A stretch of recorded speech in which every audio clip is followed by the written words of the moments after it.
Welcome to the show. All things Bulldogs. Here we go, here we go. Yeah. Here we go.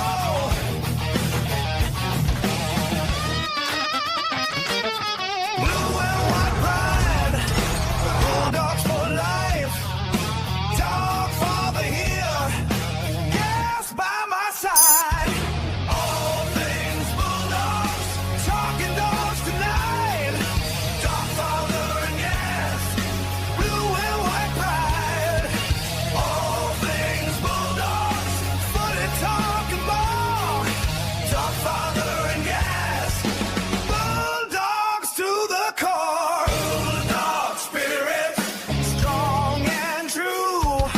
Blue and white. Through and through.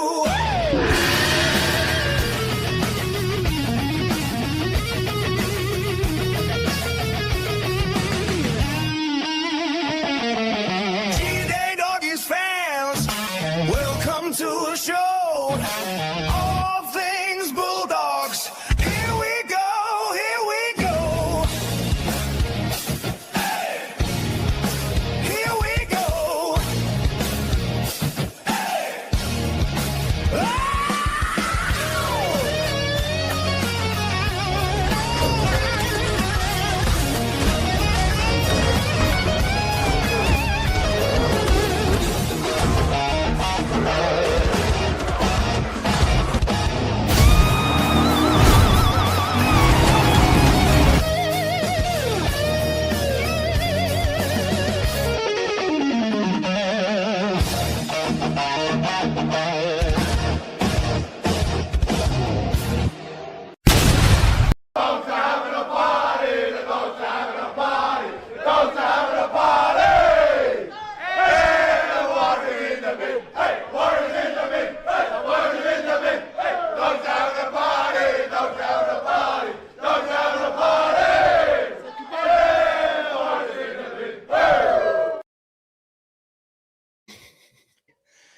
Hey, g'day doggies fans, all things Bulldogs, and welcome to Tuesday night. It's going to be a big night tonight. Obviously, we've got the draw for our signed jersey. Gas is pointing it out there. Beautiful jersey. It's got all signatures but one on it, I'm pretty sure. So we just need one more before we send it out, but it will be drawn to a winner tonight. And there are more chances to get into the draw. We've currently got 138 tickets or 138 spaces on the wheel that have been taken up. And obviously we can fit a lot more on there, an infinite amount apparently. So there you go. And James has just put in another $20. So that's another 5 tickets for him. All Dogfather and Dogfather members did get a ticket in the draw, and all members who made a contribution of $5 received. So any member, no matter what tier you want, would also receive an extra bonus ticket every time they made a contribution. So well done to you guys. And more tickets to be added tonight, but we've got the wheel there. I've got them all on there. So it's not going to take long to update tonight's tally of people who want to get in on the action and win that prize-framed Premiership year jersey. Just getting ahead of ourselves. Got a few chats on there as well already. Brave Dog couldn't come on tonight. He messaged us this morning due to a family issue, so had to pull out, which we totally understand, and hopefully get to see him ASAP. I had already done a lot of advertising and stuff, obviously, so I had to change all that up today, which took a fair bit of time, but these things happen, and they've happened to all of us, so hopefully everything's well there, and we get to see him shortly. But what we are going to do tonight is listen to one of the best grand final stories you've ever heard. How one young fella from humble means got his way into that grand final on that day against all the odds, and ended up at the end of that story with Hazem El Masri on his shoulder celebrating the grand final. I haven't told Gas this yet, but he's actually going to tell everyone the full story of what happened, and and hopefully he enjoys that. Thank you, Mike. Mike's got himself a ticket in the draw. Well done, buddy. Good on you, mate.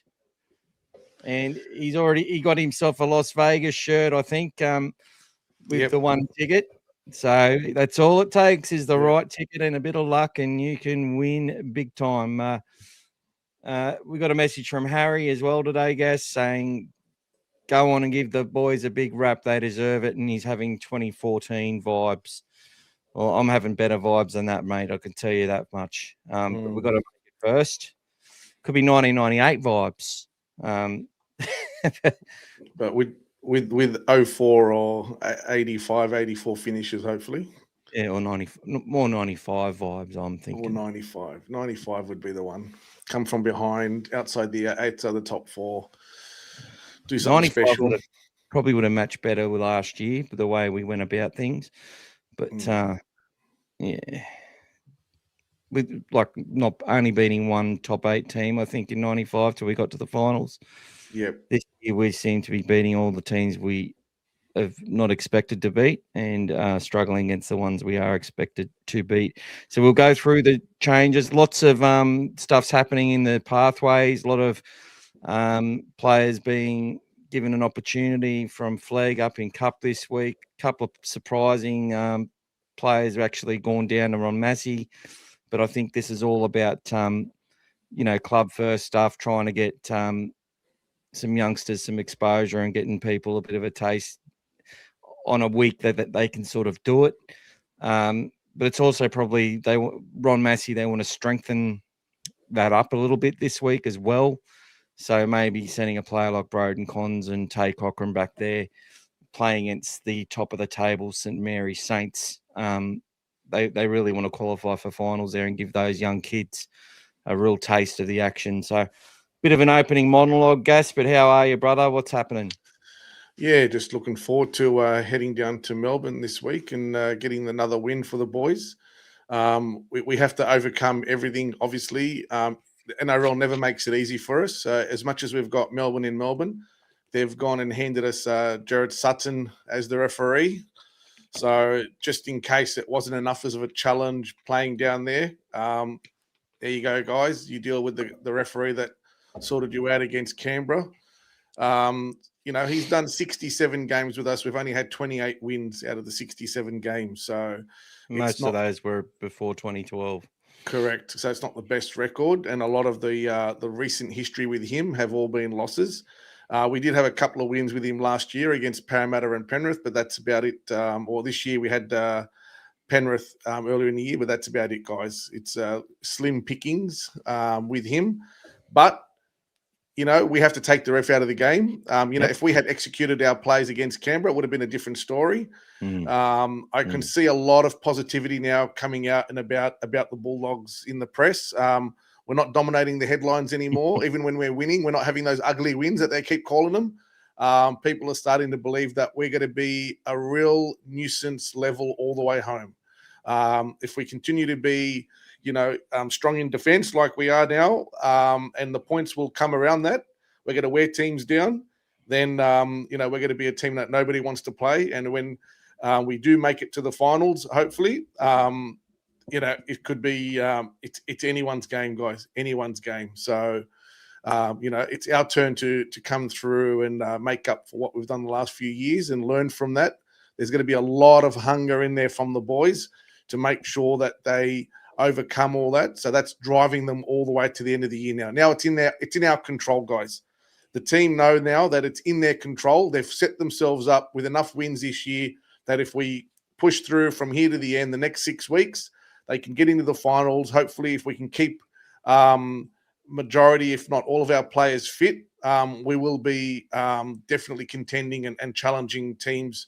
And look, when it comes to that crunch at the end of the season, defense is going to win the games. And if we've got that part of our game firing, we've got definitely enough attack behind us in our team now, and it's getting better and better every week. You can see those sort of attacking plays that they're starting to come good.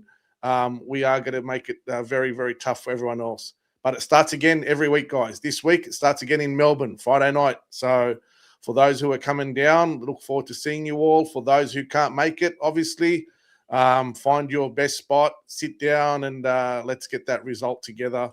And then, obviously, keep getting some other results our way around it, just to get that positivity, get ourselves closer to the 8 every week and go from there. Yeah. But, yeah, exciting stuff, guys. Can't believe the It is season's gone so exciting far stuff. already. Here we are counting down 155 days to Vegas, and now 6 weeks to go before the finals. It's just gone so fast, guys. It's gone so fast, and blink of an eye, yeah. And we've been there every week, guys, without fail. Yeah, numerous times a week. yes. So look, give ourselves a wrap. No problem there. And what the others want to do, that's up to them. But look, we're seeing a lot of. Look, it's just the way it goes. It's a little bit. It's good to know that we've always back in this side. But guys, there's a huge hurdle still to climb in this competition. I love the way that we're playing at the moment. I love what we're doing in the forwards. I love how we're showing resilience in periods when we aren't playing that well. We're also sort of, it's like they're having a little bit of fun out there and sort of getting ahead of themselves in times. And teams have had enough possession to sort of punish us and have sort of had some momentum against us especially the last couple of weeks. And we've been able to deal with it. We didn't deal with it against the Raiders, though, and that is an issue. But I think also, again, as I said many a times, it was probably a couple of individuals that were targeted who had lost their confidence, and it affected the whole team. It wasn't like people acted as if the whole team was poor. I don't believe that to be the case at all. I think the whole team was sort of affected by a couple of individuals. And the great thing about it is that the people that did have poor games in that game, well, one of them was dropped, and the other youngster has been in our top 3 players in the 2 weeks since then. So that's a really good thing to see. And I can't wait to go through the New South Wales Cup sides and that later, and just to show you some of the youngsters that have potentially getting their debut for New South Wales Cup from this week, which is really, really good to see. What else have we got? What else is happening there? Go through a few chats, mate. You can go through the chats, my friend. I'm still looking at things. Dark Royusian, welcome. Melbourne in Melbourne, and Sutton is the referee. Going to be an uphill battle. Go the Dogs. Yep. At least Kurt Mann is back on deck. Yep, he's ready to go now, guys. Welcome, Lorenzo Crismail. Sorry, guys, I'm back on.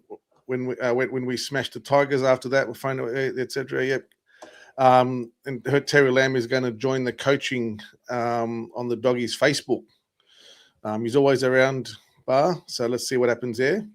What's happening with that? I'm not sure. I haven't heard nothing about it. About Terry Lamb joining the coaching. He's in the club, but who said that? Lorenzo Crismail, mate. Oh, did he? Yeah. Oh, look, I haven't heard anything about that, Lorenzo. You might need sometimes. There's all these AI groups and AI pages now which are posting just complete rubbish stories about things. So you do need to be careful with what information that's coming through. Not saying you're not. I'm just some people are being are seeing this stuff and believing it because it does look pretty real and whatever else. So if that makes sense. Matty Warren, welcome. Countdown till Storm extinction. That's right. Old fella Dave, welcome. G-Day lads. Lorenzo's probably asking you, how old are you, or how are you old? Either way. Welcome, Elaine. Good to see you. Hope you're G'day, doing well. Elaine. Hope How you're are feeling you? good. See, G'day, Timmy. How you doing, Timmy. mate? Dogfather, he wants you to send him a link so he can get a T-shirt from Michael's new site, guys. He's got some awesome T-shirts. So it's been going off the charts already. G'day, Brian. Good luck in the draw tonight for everyone. Thank you, Brian. What a performance last week. Let's smash the Storm. Let's go. Absolutely. That's it, guys. Won't be long. Here we go. And here's the guys celebrating the song and the intro. SMK, welcome. Cons dropped from Cup. Thought he was one of the best players on the weekend. Michael will go into that later when he goes through those teams. All good, guys. Well done. That's it, guys. Thank you. G'day, Rhett. Welcome, mate. Mike, cool. Thank you for your contribution, mate. Thanks, guys. G'day, Zreg. We have another good feeling about this weekend. That's it, guys. The positivity's there. Definitely. Just want to say I do think that Mick said at the start of the year when he said we'll be a better team than last year, but with us potentially being lower on the ladder. It was mentioned in the off-season, guys, in the lead up to Vegas. And yeah, definitely something we spoke about there. Keen for the game. G'day, Sayed. Sucks having Sutton. Let's hope he doesn't make it about himself. We just have to overcome that, guys, and make it about ourselves. It's definitely something that they're aware of. It's definitely something that Ciraldo's aware of. It's not our ideal ref that we like having, but we're just going to have to prepare better for that. Thank you for another contribution, Scary. Hope we smashed the Storm this week. Make sure you add that one in as well there, Michael. Oh, thank you, buddy. Another 5 tickets there. Or 6. Or 6. Yep. That's it. So, alrighty. Yeah, that's it, Mike. Other than that, will people question Ivan for dropping Blaze and write him off? Multiple pieces on it. Look, it's all subjective. If you look at what we did to him earlier in the year, we ran all over him and affected his confidence. But a few teams have been doing that, attacking him more in the defensive side, and he's been vulnerable. And obviously, Panthers have a strong sort of defensive structure. So if they've got a weakness there, then obviously that can only take them so far. So maybe they're just looking at freshening up, putting another half in there, and off they go. So we're going to rain over the Storm. That's it. The weather looks okay so far for Friday for those guys. It is raining apparently a few days this week, but sunny for Friday and Saturday apparently. Yeah, that's it, mate. So just letting you know, we have got a few IDs come through. So Tiana Tuma, not sure who that is, but hello to you. Please reach out if you win. You will be getting 2 tickets into the draw. Congratulations. And if you are a member on YouTube, let us know ASAP of what the handle is so I can add an additional ticket for you into the draw. Lucas has come in as well with his normal contribution. Thank you so much. And David Miller is gone bang as well with a massive contribution of $50 and another 11 tickets in the draw. So thanks, guys. Amazing. Really good. And I will add all those in. So we've just added an additional 30 tickets already tonight. There you go, guys. 30 spots on the wheel have just been added. Lock them in. Thank you so much. Rhino, can't imagine how the media would be reacting if Dewey was at the Bulldogs and all this crap was happening. 100%, Ryan.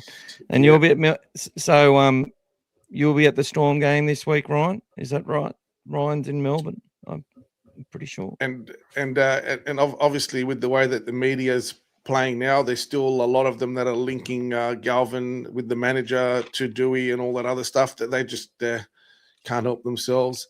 And they're all a bit shocked and upset tonight on 360 that he's back in the team. And Creepy Crawley was at his best, absolutely smashing him and giving it to him and saying he can't believe that this is happening and he's still playing, because that doesn't suit them when these players are kissed and forgiven. They want it when there's doom and gloom and sackings and droppings, and that. It doesn't help them when all this is good, because they were predicting the badness. So let's definitely break all that down, guys, because I think that there's been some disgraceful journalism. Dean Ritchie at it yet again. It's funny that it was Dean Ritchie who was the one who had, someone from the Cherry camp apparently told him everything. And it was Dean Ritchie again. Someone told him that, what did he say? That Dewey will never play another game for them. He'll never go back there, blah, blah, blah. And then what's he say at the end of it? Oh, but yeah, he'll be leaving at the end of it. And now they're trying to make out that it's Isaac Moses is the one doing the leaks and he's going to drive him out of it. And everyone just believes that, right? Like they just immediately just believe that. So Tony Adams has done about 17 posts with Isaac Moses, the target. Now, look, Isaac doesn't need anyone to protect him. He wouldn't give a shit. But one thing I will say is that this is what our culture has become, where these grommets. I've had some conversations with Tony Adams, and I actually give him some information on a signing that I thought was happening with Perth. It didn't go ahead, but it was definitely very much like sought out. Like there was numerous meetings with the person, blah blah blah blah blah. And I gave him that information, right? And he talks about integrity, and that they won't pay anyone for information anymore, but their word is that that's absolute bullshit, because they're protected by their code, which is the whistleblower thing, where they don't give it away. It's absolutely disgraceful what he's saying. He's basically making out that Isaac Moses is trying. The latest one that he just come out with is that Isaac Moses is demanding that they take on one of his coaches. Now he has, I think he has Shane Flanagan. He's got Anthony Seibold, Todd Payton, Adam O'Brien. Like these guys have all got families and whatever else, and whether they're successful coaches or not, the manager isn't going to any frigging club and demanding who should coach the fucking team. Okay? It's just, so anyone who sort of buys into that needs to get their head read. Okay? Don't add to it. Don't comment on it. Just block the mole. Delete him. I've got him as a friend there. I sent him a link to this episode a couple of times. He's like, oh, nice. Absolutely disgraceful.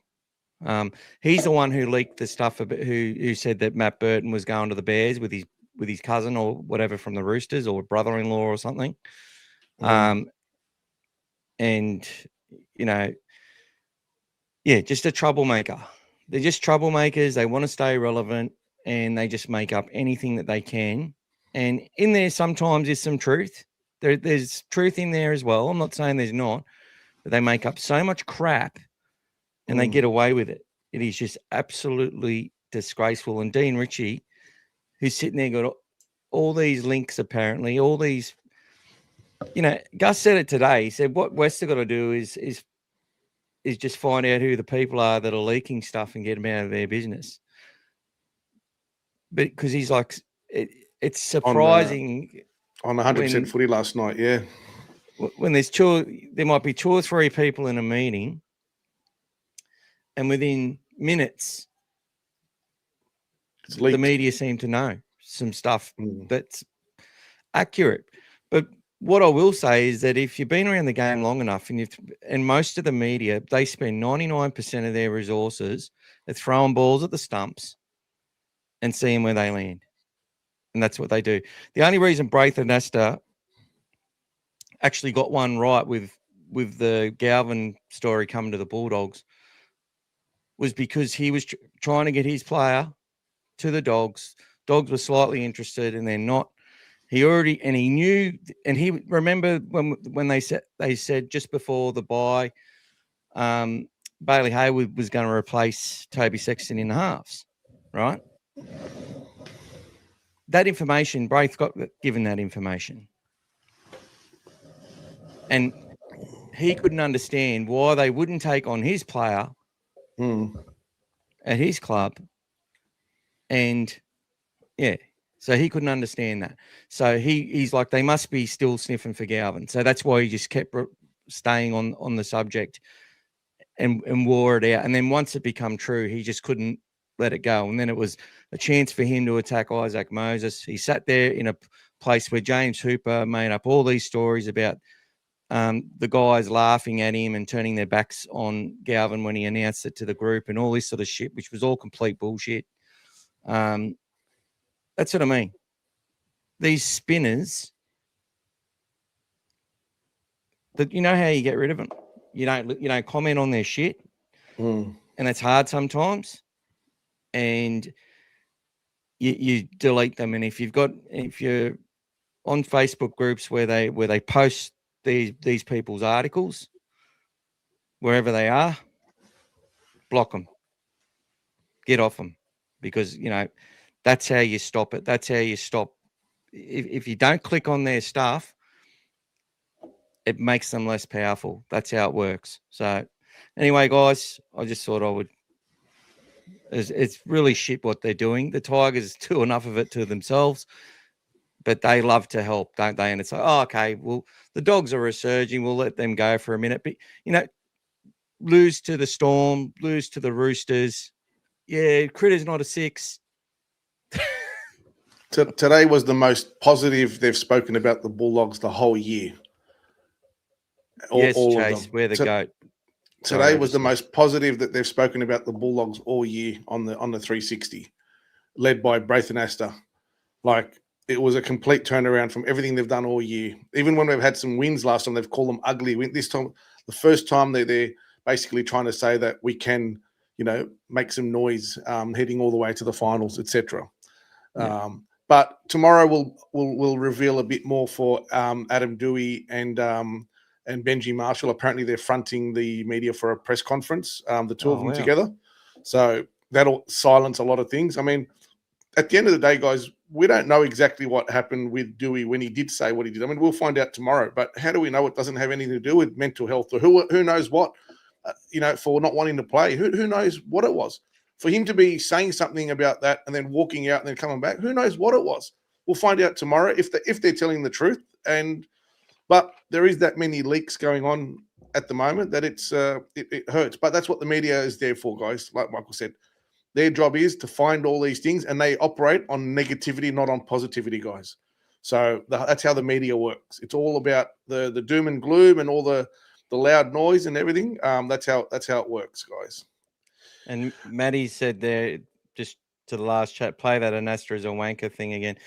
Well, that's how we deal with it, guys. We have a bit of fun with it and take it to the next level.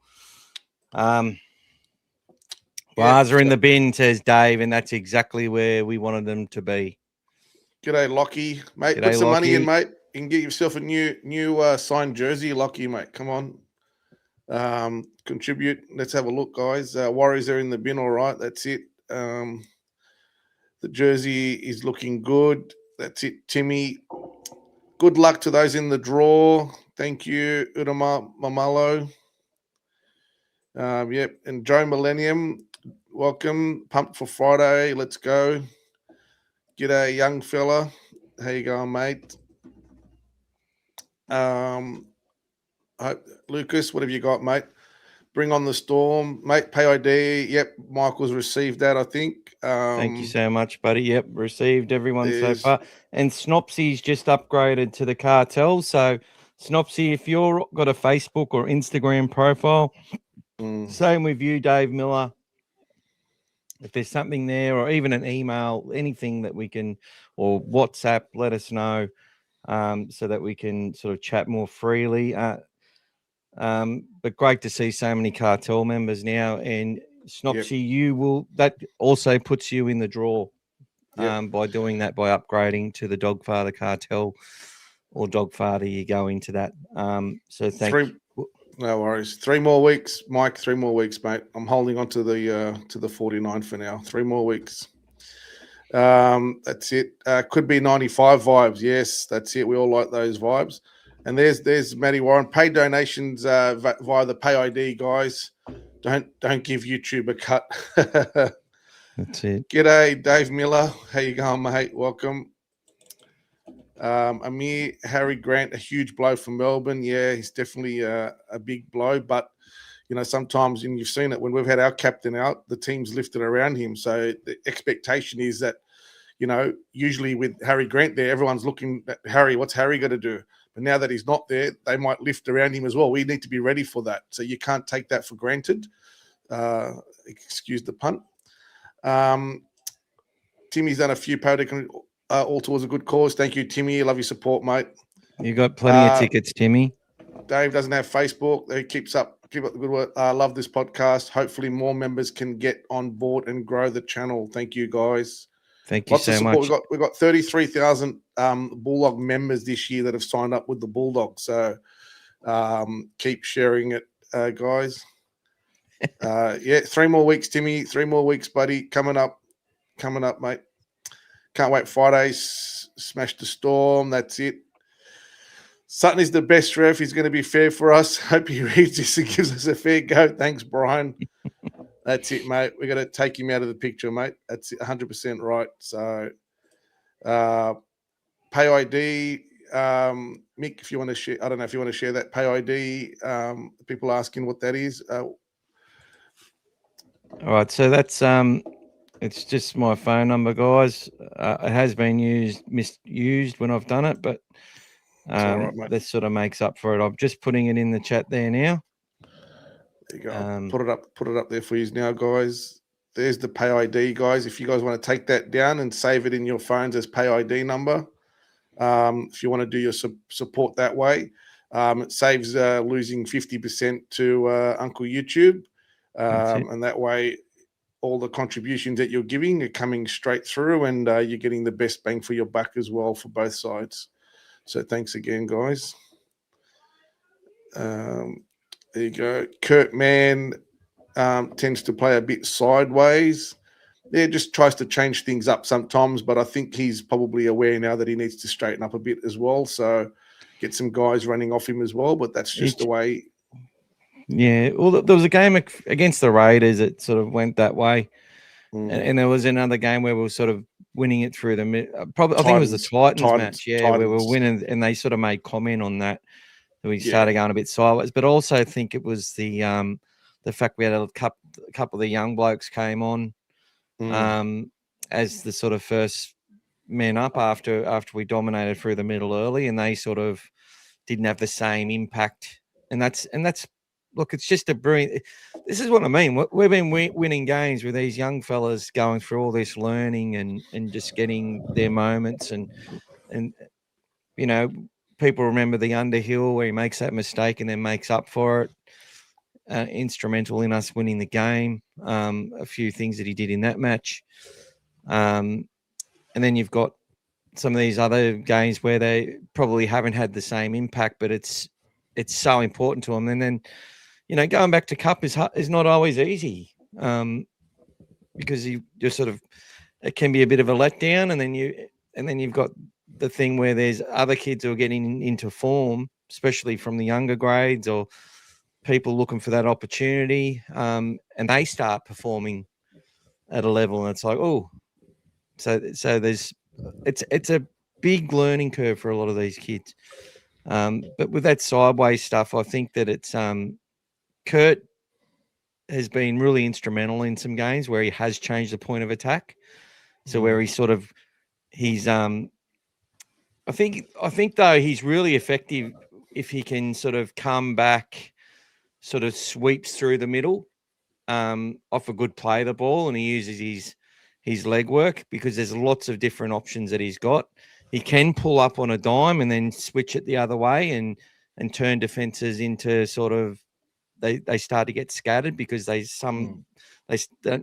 go from sliding to having to stop, and then they get a staggered line and stuff like that. So, look, I think Kurt, I think with the way our forwards are playing at the moment, he will be a beneficiary of that. And yeah, and we also got to look at the other thing. He's been playing a fair bit of hooker as well, so helping Bailey get through his development by going in and taking the heat from a few games at the start as well. So look, I don't even know what's going to happen with Kurt, man, either.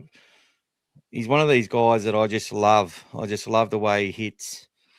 And there'll definitely be a killer T-shirt, I'm sure, coming. That's it. Pretty soon. Because I reckon that'll look pretty good. We've just done an Underhill one, which was a concept designed by Brad. Brad said, I just have this image of Jack Underhill looking into the mirror with the Undertaker looking back at him. So we put it onto a shirt. And see if anyone's interested. But it's about putting ideas out there, and people are like, I wouldn't mind wearing that. That'll look all right, you know. Or they could look at it and go, actually, I like most of it, but probably remove that thing off it and I'd like it a lot more, and I can go in and do that. You know what I mean? And sometimes removing stuff will make it cheaper as well, so that they are a bit busy, some of the shirts, but it's just horses for courses, and it doesn't take me long. I'm getting quite efficient in the way I do it. So anyway, I'm going all over the shop, guys. Sorry about that. Scary. Hi, all. Hope everyone's having a great day. Welcome, mate. Good to see you, buddy. Marats, g'day, guys. Sorry for being late. Just headed to the shower. No worries, mate. Thanks for the detail.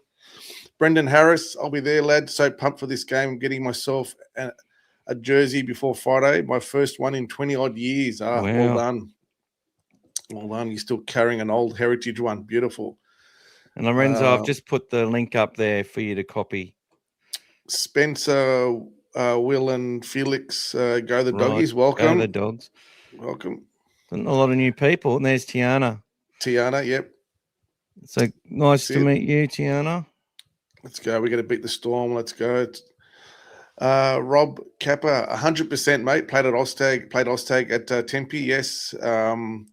Amongst a lot of other places. Definitely played at Tempe over 20 years ago now. But yeah, definitely used to have the Warriors out there. I used to go to Tempe pub all the time. Yeah. There was one nearby there, yeah. But there was the big fields there opposite the airport. So we used to play there. Definitely, mate. So welcome, mate.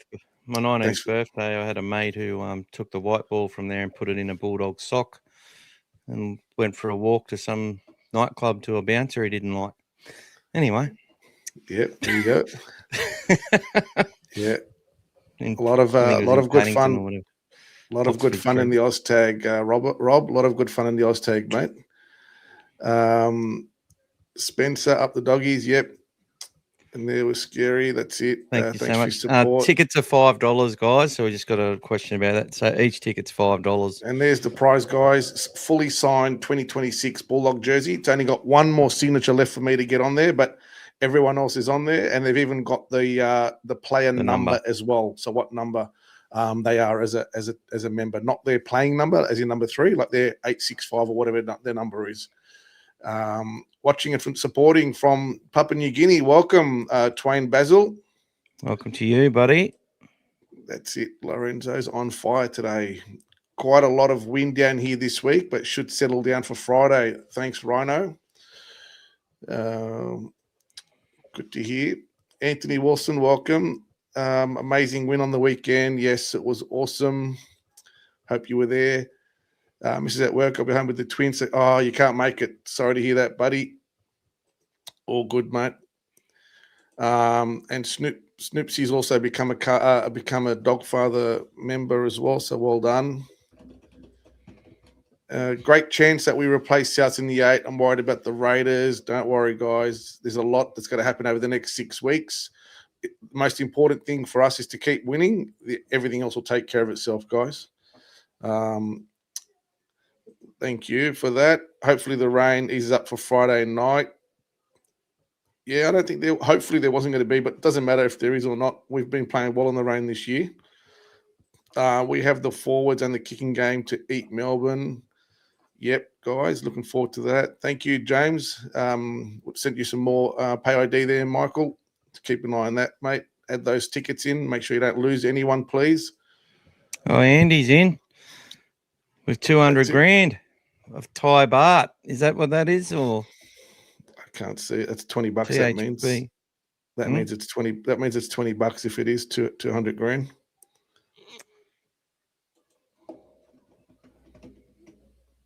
$200 is good to Thai see baht. you, Andy. It's going to be about 20. It's about $20 off memory usually. The mole sent me a message on Messenger because he was getting hurt by the mole he's known for months comments. There you go. Thank you, Rhino. Chase Johansson, up the doggies. Welcome. The media have no accountability. Loved how Laurie Daly called their crap out. Yeah, that was awesome to see. Yeah, don't let them rest, man. I like how he called them out too. I supported him on that one. Dogs are the GOAT. Say yes if you're 100%. I'm sure we all agree. And there's Maddie asking to play Braith's favourite song again. Start selling T-shirts for Anasta as well, Timmy's saying. Elaine's disconnected, just got to work. Time to tune in before I start my shift. Well, thanks, Elaine. Hope you have a good night at work. Jersey's nice and all, but how do we get the Don't Break the Fence banner? Aha. Who wants that? Mate. Old fella Dave. Oh, I can organise that for you, buddy. That's it, mate. I'll put some on. We'll put some on the website, and Gas can have 50% of the profits, which will be probably about $2 each. Yep. Oh, thank you, GM2233. That's it. The media is very sheepish after all the Galvin bashing they've done this year. What an emotionally resilient young man he is. He has played every game this year. Yep, he's been very good. 3 weeks, guys. Middle of the month coming up. There's that pay ID again, guys. Beautiful. For a mediocre time, call that number, guys. Thanks, old fella Dave. That's all right. Welcome to Mix House of Pleasure. How can I please you? Timmy sent you another 50 pay D. Can you upgrade me to the cartel? He's asking. Who said that? Timmy. He sent you another 50 pay ID and he's asked to be upgraded to the cartel. You could have just joined it for bloody 10 weeks, Timmy. That's all right, Timmy. Timmy must have had a big win somewhere. He's very generous lately. So, Timmy, just join it, mate. Get yourself in there, I'll tell you what, I'll tell you what, Timmy. He'll sort you out, mate. For the next 10 months, you'll go in the you'll go into the draws. All right, buddy? You'll get a ticket in. And I'll also I'll give you an invite to the group, buddy. A couple of the guys have said we should get Timmy in here. No worries, guys. We love Timmy. Keep it to the doggies, Timmy. Been looking on the site. Going to get myself an Undertaker shirt next week. Bloody awesome looking bit of a kit. Thanks, Brian. Timmy, if you have too much money, I'll take pay ID too, mate. There you go. That's it. Your Bar TV subscription is due, Timmy. There you go. GM 2233. Leo Thompson was so well spoken in his midweek presser. Yes, he was. Mentioned he's only now played over 10 games for the club. He's hitting his peak at the right time of the year. Such an underrated signing. Yeah, guys, he's only getting better and better. And, the most important thing, guys, when you look at what he's doing, he had to learn our new defensive structure where others have had time to do it. It was a complete change from what he was doing at Newcastle to come in there. And obviously his time initially with us, he was injured as well. By the time he got his timing and got himself sorted and got that defensive structure sorted, you can see how much of an influence he's been out there. And the 1-2 punch with Max King has been unbelievable.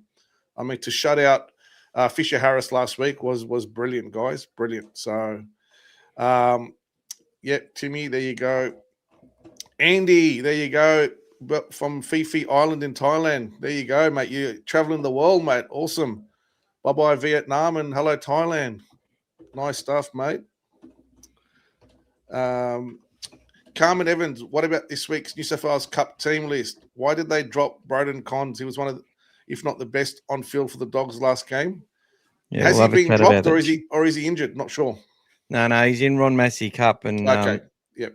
And I will talk about that later on. And look, I'm just giving you my thoughts on it. It doesn't mean it's right, but we're generally pretty close with these things most of the time. Yep. But we'll get into that a little bit later if that's okay. No worries. Yeah, guys. How much are the tickets? I'll send pay ID. So, yep. So you already give $5 for each $5 entry, guys. Gets you a ticket for the signed jersey that's going off tonight, guys. Didn't play for Piston Broke. No, not for Piston Broke. Usually had our own teams out there. So, but we're talking a while ago. So, yep. Also did a little bit of refereeing out there as well. How far is the Tupanoa from coming back? Apparently it was supposed to be 2 weeks, guys. So could be maybe Roosters, maybe Rabbitohs. Let's see how that goes. And there's Andy's 20, the Thai butt. There you go. And there's the GM, 20 on pay ID. Thanks, mate. Thanks for your support. Do you have any idea, Cherry, injured or just not picked for any side? Bopper. Look, I have no idea if he's injured or not, but I'm thinking he's probably just having a little rest. Probably don't want him playing against Melbourne. But that's just all speculation on my behalf, guys. I really don't know. And I don't think it's something they probably want to talk about too much. Old fella Dave, we should let Timmy into the group. Pretty sure it was Gas that said, "Nah, bugger him," or I could be lying. Yeah. Let's go to the last comment, mate. Could be lying. Nah, you could be making fun of it. If Timmy does what all the other cartel members do, then Timmy will be a cartel member. There's no one's going to stop him, guys. We have the best 2 props and the best 2 back rowers. Yeah, definitely makes a big difference, guys.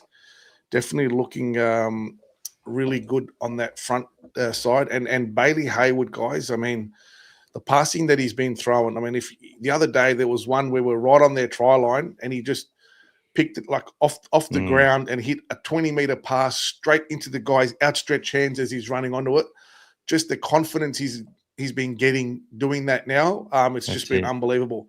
And you can see the difference between what he does and when you have someone else in dummy half. He's just hitting the mark now. And those passes, the back end of the season now, have hit their mark. Michael, and we spoke about it a lot of times, middle of the season, our passing was off. Too high, too low, too slightly behind. Everyone. Yeah, everyone. Everyone's passing. So now the passing is hitting its mark, makes a big difference. That split second, guys, you're playing NRL. This is elite level.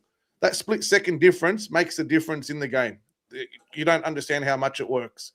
That split second difference allows the player to have that slightly more time to know what he's doing, to see something. Yeah, if you get a bad pass, your time is cut short and you're easy prey for the opposition, guys.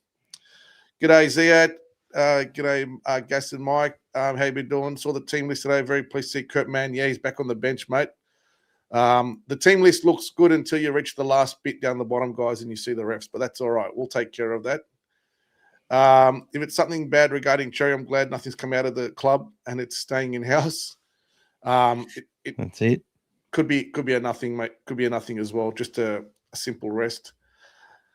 Kurt, have an ear injury as well? Curtin has a Hayes in the club. Yeah, potentially, mate. Maybe a few other little things as well, but he's all okay now, so that's all good. Just curious why Underhill hasn't been named for the past few weeks. He's been pretty good for us. if you got to remember, guys, a lot of these players that did come through into the team came in when we were missing players like Kikau and Preston and all that, and our depth was tested, so we had to bring other people. Now that you've got Kikau and Preston back in the team, you've now got Hayes outside of the team and Curran, etc. It makes it harder for these other guys to get their opportunity. So they were great depth cover when we needed them, but at least they've got an opportunity. We know what they can do. And if there's a time in the match when we do need them, at least we know we can call on them and they're ready to go. That's the beauty of having that depth. And you want to make them hungry. Look, we've been using Lipboy, Hotboy over the last few years. Jack's and AJ finally got their debuts. Jack Todd would have played a lot more if he didn't have the lightning strikes that he's had. So that's what it's about. They've sort of got to come in. They do their job through a certain period, and then it's back. And they've also got to rotate them. See, with the 6-man bench, you don't know if some of these players are going to be used or not. And if they're sitting there every week and they're only getting 12 minutes here or 15 minutes there, because like it's chalk and cheese. Like a lot of people wouldn't have said this earlier in the year. They were like, Josh Curran's checked out and all this sort of stuff. But if you literally watch, he is a man playing against men, even though he's outsized and outmuscled sometimes by some of the bigger blokes in the middle. When he's got his line speed up and he comes and smashes a big edge back rower, they are hit. He hits them and they stay hit. And, he can pound them straight to the ground. You know what I mean? Like, and Jack throws himself at everyone. And defensively, he doesn't stop working. Like, he's got all the right stuff, but he's just not at that level yet. He's just not at that week in, week out consistent level to be able to do it. And they've got to get him some minutes to bring that toughness back into him so that he can come on and be explosive when it's needed. AJ last week, he sort of, when Jack come in, he sort of it looked like he'd maybe won the spot ahead of AJ a few times. So AJ wasn't getting any sort of minutes. So he's had to sort of go back to New South Wales Cup. He's come off the bench. He started, and last week he played all week on an edge. So now he's into, I think, number 17 ahead of Lipboy, who probably who's been playing 12, 15 minutes and doing quite a good job. A few weeks ago, I think he played 30-something minutes straight and looked really good. But now he probably needs to start in that cup game and play long minutes through New South Wales Cup, whereas AJ will get his chance to come off the bench most likely. And that's sort of how it is. And it's about who can handle it and who's got the niggles. And so when it comes to Broden Cons, so let's talk about Broden now, who, in my opinion, was our best player last week. Scores a couple of tries and had some really good moments. He's probably contracted. Well, he is contracted below some of these guys, right? So, and those guys that are there, they're sort of managing them to be ready for the NRL because they're right there. Now, that might sound a bit weird the way I say it, but they've had that taste. They're in there. So New South Wales Cup and Jersey Flag, it's nice to be able to win these comps and that. But if they really wanted to win these comps ahead of it, at all costs, they would keep their combinations the same as often as they could. And they sort of don't. They do move people up and down and give other people opportunities. And they say, I want to look at this guy, Broden Cons, and see what he's made of, see whether we can sign him or, I really like this kid. I want to show him off a little bit and help him get another job somewhere else potentially. Like there's all that as well. It's like we might have too many people on our books already that we're committed to next year. And whilst we wouldn't mind keeping this guy, it's probably not fair for him to come and play for us for peanuts on a $12,000 contract or something when he can potentially get a development deal or get a top 30 deal somewhere else potentially on 100. or even a New South Wales Cup contract for 50 or 60 or whatever it is, just depending on what's on offer. So that's how it sort of works. And as I said, we're playing St Mary's in Penrith. So we've got the St Mary's team is on top of the ladder. Our boys beat them last time, and it was an unbelievable performance in Ron Massey. Those guys, I think Damon Humphreys had about 4 try assists from kicks, which Humphreys has actually been promoted to Jersey Flag for this week. And the Storm sides aren't doing too well in the under-21s, in Jersey Flag or New South Wales Cup. So they've probably seen it as a time to give some of these youngsters an opportunity to get them get them that opportunity. And sending Broden and people like Tay Cochran and that back to Ron Massey, I don't know the full story. This is just me just talking how I see things. And a lot of the times we're right about this stuff are pretty close. So they go back to there to have a good side to line up against St Mary's in Ron Massey. Our Jersey Flag team gets a few of those other young guys into it as well. And our New South Wales Cup has, I think, potentially 3 or 4 debutants coming up for this week. But you've also got the thing that the players that don't play from NRL that are ruled out are going to come, that aren't named in New South Wales Cup, may go into that, and then some of those other players drop back, and then you've got a bit of a, that domino effect going back the other way. You got any thoughts on that, Gas, to add? But yeah, look, it's there's a lot of reasons that the coaching staff would be doing what they're doing. So I wouldn't read into it too much individually as a player, because it's not really that important for them overall, like to get a win in that cup, etc., etc. It's all a planning, it's all a focus. There's all a stage that they've go through. So, there's massive changes. If you look at this week, the players that have been taken out of the team, like obviously AJ, Cons, O'Donnell, Sewer, Matamua, Spinks, the captain, Setu, Cochrane, from the original team, stood down. He got a head knock at the end of the Warriors game. I mentioned that in the predicted team list this week.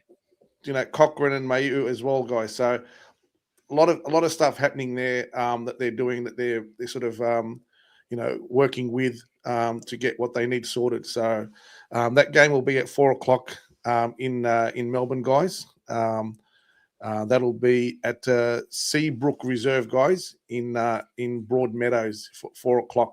So if anyone's down there to see the first grade, I'm not sure how much of that game, 4:00. You should be able to see the whole game till 6, and then make your way over to Amy Park. So depending on what time I arrive into Melbourne, I might do that as well. I might cruise over and see the cup a bit first. Yeah, guys. So there's a lot of stuff that's happening there as well. So rampaging Satilli against the Roosters would be good. 100%. The only player at the moment that's missing from our team that we would start, as in the top sort of 19 guys, is Satilli at the moment. So it's a good place to be. And I think the only other team that's got very similar was the Sharks. Now have got every one of their available players back there. And it shows, obviously, with their results at the moment as well. Harry Hayes is a gun. How often is he the last line of defense? Absolutely love him. So, yeah, guys, definitely. Yeah, definitely was there again against the Warriors in the review. We highlighted that, Matty. Yes. Absolute massive play yet again. It's a big early call, this one, guys. Who gets the spoon next year, the Bears or the Tigers? There's a long way to go before that happens. I think there's someone that you would prefer better than the Storm, mate. I won't talk about your home state. Yeah. Although that's as close as I'll get this year, what they've done so far for a while. How did Turpin look in the cup last week with fitness? He did, obviously he was coming up against a big pack who was charging up the field to start the game. So he did all right. He was trying to switch the point of the attack. He was really looking to have an influence out there. but they did struggle a little bit in attack. Sort of, new halves combos and all that sort of stuff, and new hooker, obviously. So yeah, but it was a really good buster for him. I have a feeling he will play cup again this week. I think he will definitely play cup and interchange with Gordon. Maybe Gordon coming off the bench, or who knows? They might try and play them half a game each. I don't know if they can still have a player play and then become like a reserve or something like that anymore with the new 6-man bench. I'm not too sure about that. I know last year we had our 18th or 19th man played half a game and stuff like that in cup prior to the NRL match that they were on standby. That happened 2 or 3 times last year, so I don't know if that can still happen. No worries. So agreed. Love the Hayes big time. I can see Latu coming off the bench soon. He's ready for 30 minutes off the bench now. Yeah, he's getting very close. He's still finding his feet, with the bigger boys at that speed, but definitely will be. What day and time is the Ron Messi? Timmy, it's going to be at St. Mary's at 3:00 on Saturday. So Saturday is St. Mary's Leagues Club Stadium Leagues. So 3:00 on Saturday. So if you want to make your way over there, by all means. I know also the girls would have been finished by that time, so they'll be playing, I think 11 something in Wagga in the Magic round. So how great was it to see Montoya get a send off at home with his 2 teams playing? Yeah, that was awesome, Brian. Great synergy there. CJ's been switching in and out of RMC and JFC. Yeah, Jersey Flag. He's been flag every week, probably now for 4 or 5 weeks now. Elaine, yes, Tim. I asked him about that. He said they're giving him as much game as possible. Good for him. He's loving it. Yeah, it was great to see him score a try the other day, and he's doing well. Doing well. Yeah, proud of his. Yep, mate. All these guys. Yeah, he's the youngest in the team, so he's blessed. There you go, guys. I'm sure a happy mum as well. Harry Hayes looks like he fought Mike Tyson after that ear copped some damage. Yeah, Bulldog Mike. Although the only difference was there's no piece missing. It was just a split. If it was a Tyson, there'd be missing some pieces to it as well. Although the gap he's got, it does look like he's missing a big chunk, but I'm not sure with the ear how that repairs so well, because the ear tendon, obviously it's not something that just replaces and replenishes and grows back. It's a funny piece of the anatomy, but I'm not sure if they glue that, put it together, stitch up. I'm not sure. It's a very interesting to see what he's done, but it definitely won't stop him playing, guys. He might have the Brian Batiste head wrap again, and out he goes. For those who know Brian Batiste, there you go. But front rower for the Bulldogs. Got him from the Roosters as well, I think. There you go. Played in a few grand finals in the 80s, guys. Snopsy's put in another 20.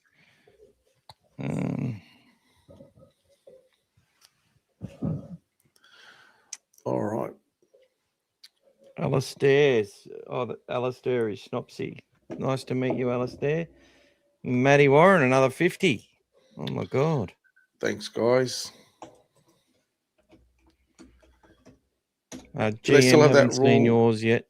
Still have that rule, New South Wales Cup, having to play so many games to play the finals if they get switched between grades. I'm sure there would be something there, Timmy. I'm not sure what it is. Okay, 50 for great. Thanks a lot, Matty. And there we go. Old fellow there. Brian Batiste was originally a Brisbane player for Wynnum Manly. There you go. Wynnum Manly does. Oh, Brian Batiste. Was Wynnum Manly was Fatty Vorden's team as well, or not? Was it? No, he played for West Panthers. Oh, okay. It was Wally Lewis, Greg Dowling, Gene Miles. It's a pretty famous club, Wynnum Manly, isn't it? Colin Scott. Oh, yeah. I used to go for Wynnum Manly. So they used to show the Queensland match of the round every Saturday on ABC as well. I think they might have sometimes they showed a replay Sunday morning of the Saturday game, because you'd see the live Saturday game on ABC every year, and it was great. Wynnum Manly, I think they went and got Wally to come from Valleys, although he was a Cannon Hill boy.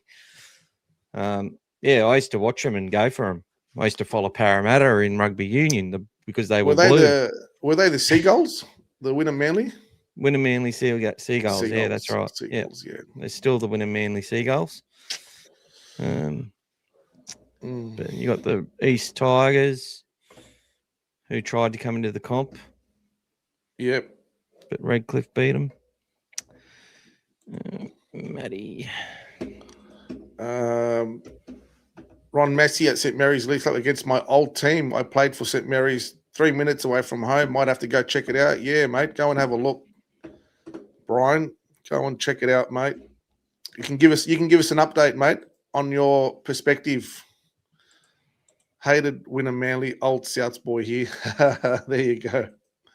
Thanks, old fella Dave. Can I come? Yeah, mate. You guys tee it up. Make it happen. Brian Batiste, the start of the Dogs of War. Mick Pittman as well. Pittman whacked them. Yeah, there were some good times. Good times. Sorry, guys. I'm just updating the wheel. The winners. The winners to be. So, like I said, guys, only one more signature left to go. So I will get that soon. Nearly had it last week, but it wasn't to be. I had two left. I got one of them last week at the Thursday night session I went to. Yeah, so it was good. But one more to go, and we'll get that. We'll get that before we send it out to you guys, or depending on where the winner is, I will do a personal presentation to you as well, if it suits as well. Depending on where you are. If it's yours, Andy, you'll have to wait till you come back from Thailand or wherever you are at the moment, buddy. Wherever you guys are, we will figure it out, guys. We will figure it out. James put in another 10. There you go. There you go. Thanks, guys. And yeah, Andy, 3 tickets. You heard his name mentioned, so he puts a message. I'm kidding, mate. What another brilliant try saver by Connor Tracy last week. Yeah, guys, he just keeps delivering. Very, very, very underrated player, Connor Tracy, guys. Very underrated. 110% effort every game he plays. He's all heart. Everything he does, he's full of energy, and he never stops running, guys. He's always trying. Even when he gets it wrong, he's still trying, and he just pushes it out of his head like a goldfish, and off he goes and starts again, guys. So awesome player to have in our team, guys. I always loved him, even when I used to watch him at the Sharks. Whichever position they played him in the back line, I thought this guy he's an effort player. Great finisher on the wing. He played a lot of really good games on the wing and finished some really good tries. But yeah, 100% is a lifesaver for us. So he's not some of your bigger name fullbacks that are, can do all these weird and wonderful things, but for what he does for us, it's amazing, and he keeps the guys confident, knowing that he's behind them there as well. So it's all very good. You want me to tell a little story about the 04 grand final, Michael? Yeah, guys, let's listen into this, people. So we won the grand final in 2004. People inside were allowed to, a couple of thousand fans were allowed onto the field to lift Haslam up, and there was Gas front and centre with him on his shoulders. So tell me how that day went and the lead up to it, and how you got to go to the grand final, Gas. So it was a very exciting time, obviously, for all of those who are around and remember. But one of my working team at the moment were big sponsors of the NRL, but no matter what I tried to do, I couldn't get a ticket to the grand final. So I conjured a plan to go to the grand final and get in without a ticket. It was a daring ploy that I tried to do. Now, I had sponsors events that I had during the season, and we used to park in the level 0 parking down below the ground. So I had kept one of my tickets to get in there, but it was a previous round. I drove the car down, and the guy just looked at it, didn't even look to see that it was grand final or round 10 or whatever it was. I drove down, found a parking down in the ground 0, and then I had to make my way somehow up from the bottom to the stand, and I actually ended up using the pre-game entertainment people to find my way through and into the stadium. And obviously I didn't have a seat, so I actually ended up standing beside the coaches' boxes. You see where those coaches' boxes are there. If they ever show a replay, you'll see me standing there next to the coaches' box because I didn't have a seat. It was a fully sold out stadium, and it was unbelievable. One of my friends who was actually sitting not far in front of me on those seats came and stood beside me and watched the game with me as well. And all the way till that final ankle tap by Andrew Ryan, because that's the start of that game. If you remember, guys, if you've ever watched the replay, the start of that game was one of the most comical starts you'll ever see. Drop balls both ways. It was a bit wet. It was just absolutely crazy, basically trying to get a hold of that game. It was just both ways. And the Roosters looked like they were on top for majority of that game and that first half. And we sort of were, under the pump by them. But Haslam ended up scoring that try still with a lot of time to go. And if you remember, he had that one where he came over the top and then reached back over and got the ball down after Utah got the other try to get them back in the game. And we just held on to that lead and held on 16-13. We're holding on to that lead until the very death when they almost scored that try. And once it was over, guys, it was just unbelievable. I was previously there for 95s, etc. But that was a coming of age for us. It was absolutely exhilarating. And Haslam being a close friend of mine and school friend, etc., we got down there right near the fence because it was right in front of us. We went straight down there. And once the dust had settled, the presentations had finished and everything, and it was dying down, a whole heap of us just jumped the fence. And that's me there. Although AI has distorted my face a bit with Michael's photo there in the blue shirt there. Grabbed Haslam, I must say. Put him on my shoulder. And if any of you actually own Haslam's book, El Magic, that photo is actually in his book. So he didn't ask me for permission, but he still used it in his book. That's okay. Well, I forgave him for that one. No royalties, obviously. But yeah, it was just unbelievable, guys. It was such an amazing occasion. For him to cap it off, his career, even though it wasn't the end of his career, to have a premiership, to get the win, to do everything that he did, and all the players, guys, it was just an amazing time. So I never thought though that 22 years later we still wouldn't have another premiership, or 21 years. Let's hope 22 is the lucky one. But I hope it doesn't go to 23. But yes. Yeah, it's exciting stuff, guys. Did you talk enough about how you managed to actually avoid detection and everything you did? Yeah, you probably were busy when I spoke about that, but yeah. Oh, sorry.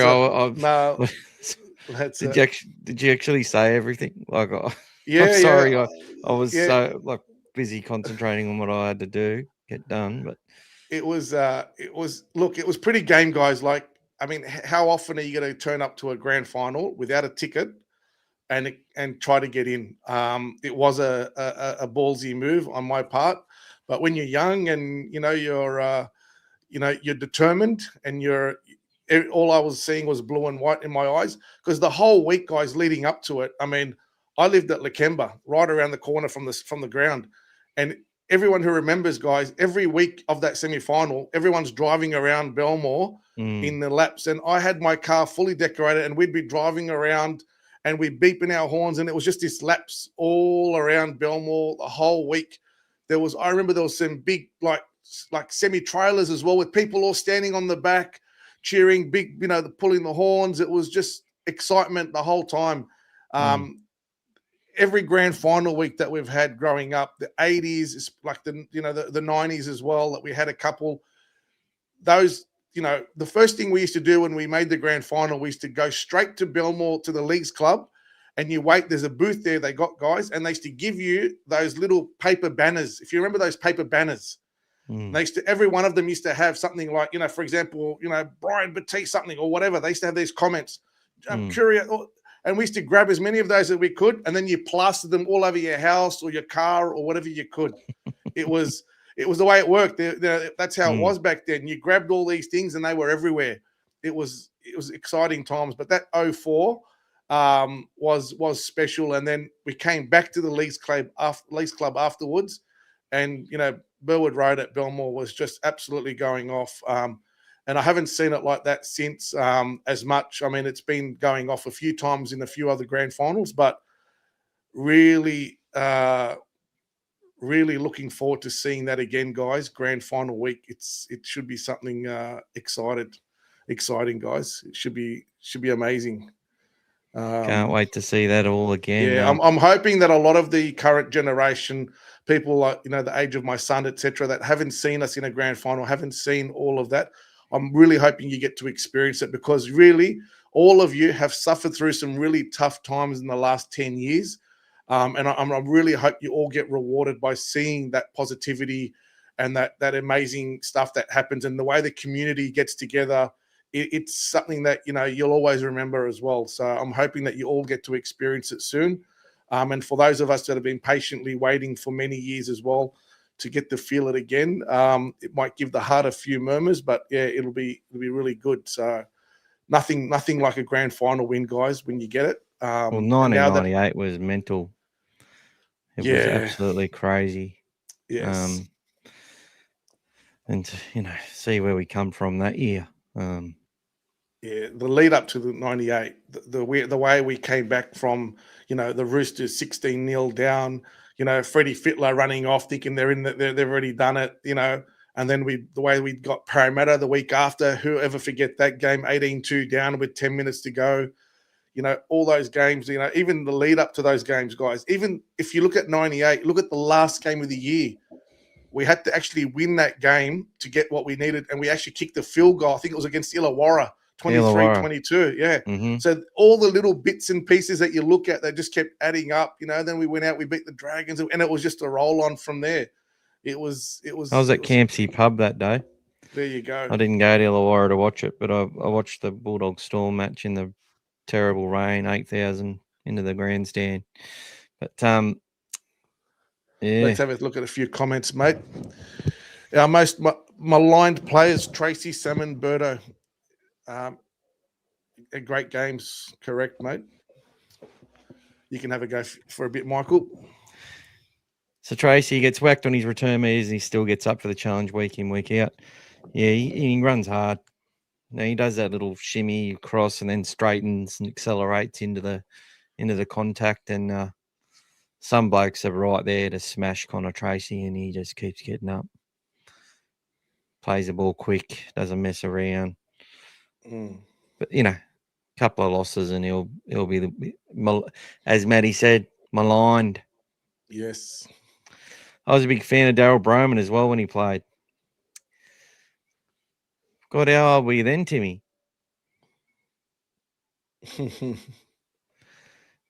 Oh, Daryl, he played the Les Boyd broke his bloody jaw. Yeah. Out of court settlement on that one a long time later, yeah. Oh, it was the worst thing you've ever seen. Yeah. Cocked elbow. Disgusting. Yeah, it was pretty bad. That's the first time I've heard someone referring to someone having a head like a goldfish as a compliment. I think it's more like his memory, mate. Yeah. Do you remember Rod Silver playing fullback for Dolly? We certainly do, Lorenzo. Big time. Absolutely one of the best. Yes. Robert Ralph with the phantom pass to Roddy Silver. Oh, yes.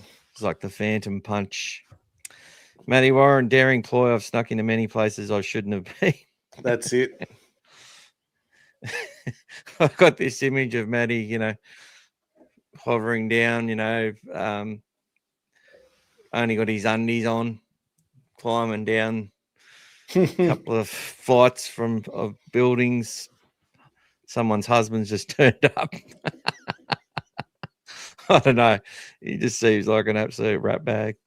Timmy, I have that book. Oh, Magic, yep. Who's that? Who's got the money? Snopsy, my boys are 7 and 10. I just want them to witness one Bulldogs premiership before they spend the rest of their lives saying, next year is our year. Dad gave me this curse and I'm doing my duty as a father by passing it on. There you go. Yeah. Oh, the kids, mate. The kids. And another 4 tickets for Snopsy. Or 5, actually. So there you go. You can just put some in the pay ID as well. So who's up next? Mike Cool. He says, no way you were in the book. What are we doing here? It's all right. I'll do it, mate. I got it right beside me, funnily enough. Very good book. And Gas had a very good look. Harry, g'day, Harry. Welcome G'day, back. Harry. How can you forget the one-on-one tackle by Haslam on Lottie Takiri in the corner? Yep. Well, that wasn't in the grand final, but that was an awesome tackle. The way he picked him up. One of the best. He had another one on Hancock as well, if you remember. There was another one where he picked him up and drove him over the sideline as well. Yeah, plenty of big time. Yeah. Well, we're good. Thanks, Harry. We've been, things are going how we said they would. And hopefully that can continue. Now that you got 2 forwards, 2 really good forwards, Leo Thompson, you get Kickout and Preston back. Players that have injuries, no longer suffering those injuries. A couple of players that were hesitant, making hesitant mistakes, impacting the whole team. Found 50, themselves 50 out calls, of the team. 50 calls, not going your way. Getting some 50-50 calls helps. But, refereeing you just coming ride down. the wave, bro.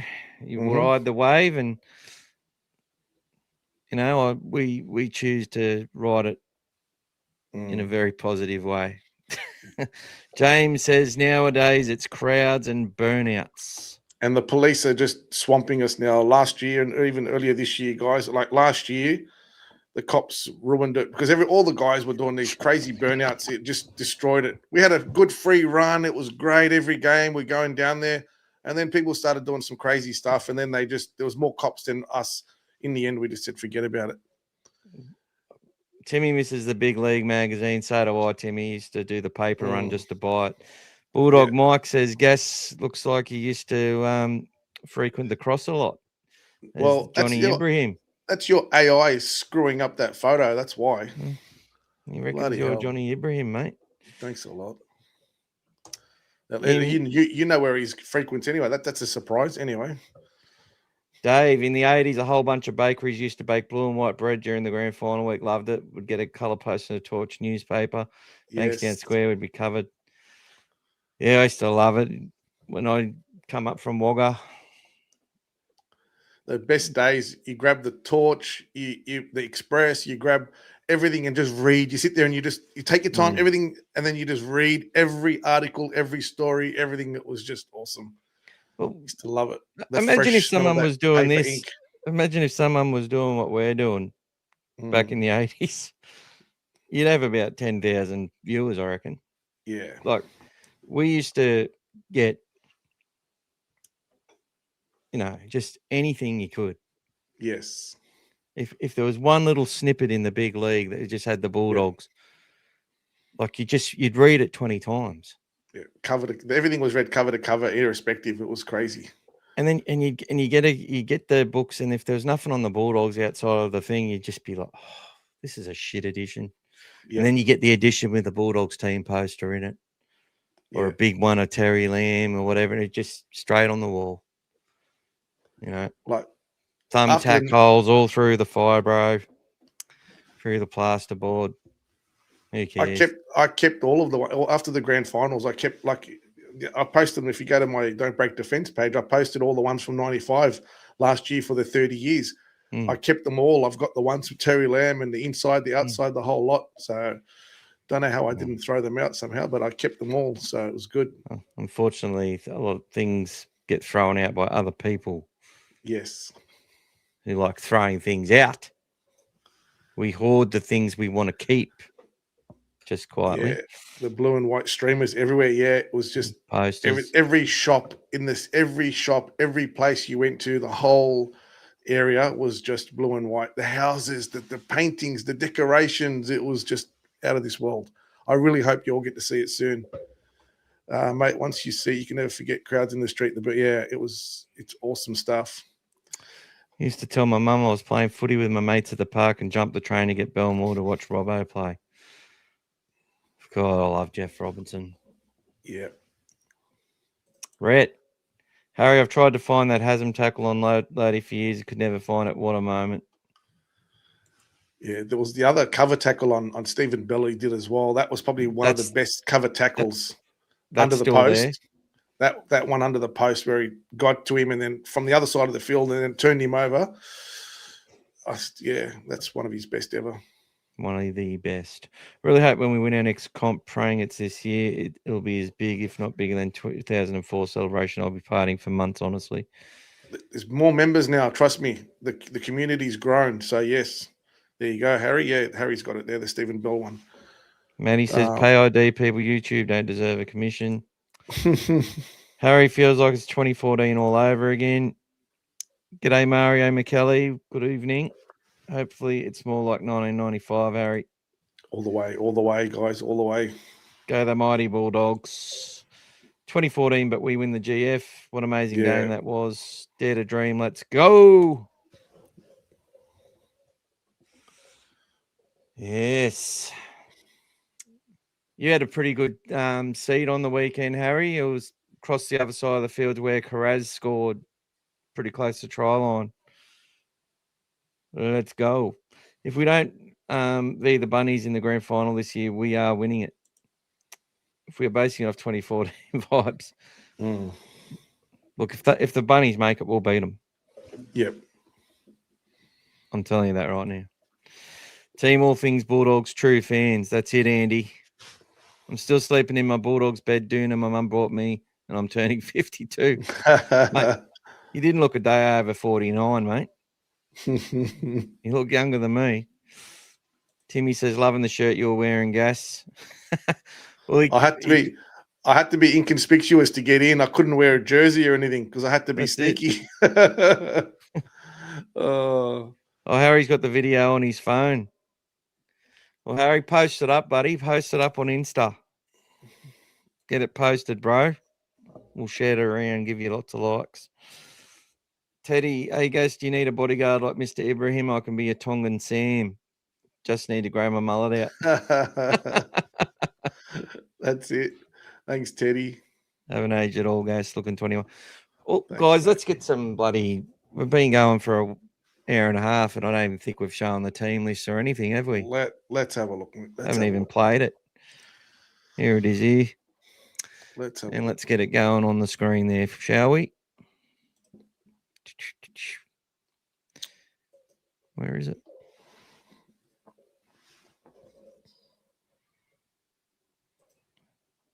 Would help if I actually opened a tab with it on it. Grand final week, our butcher sold blue and white sausages. Yay. See, it was amazing times. Elaine, forgot to thank you for the tickets. My mate and his son loved the whole experience. No worries, guys. Glad that you enjoyed it. Guys.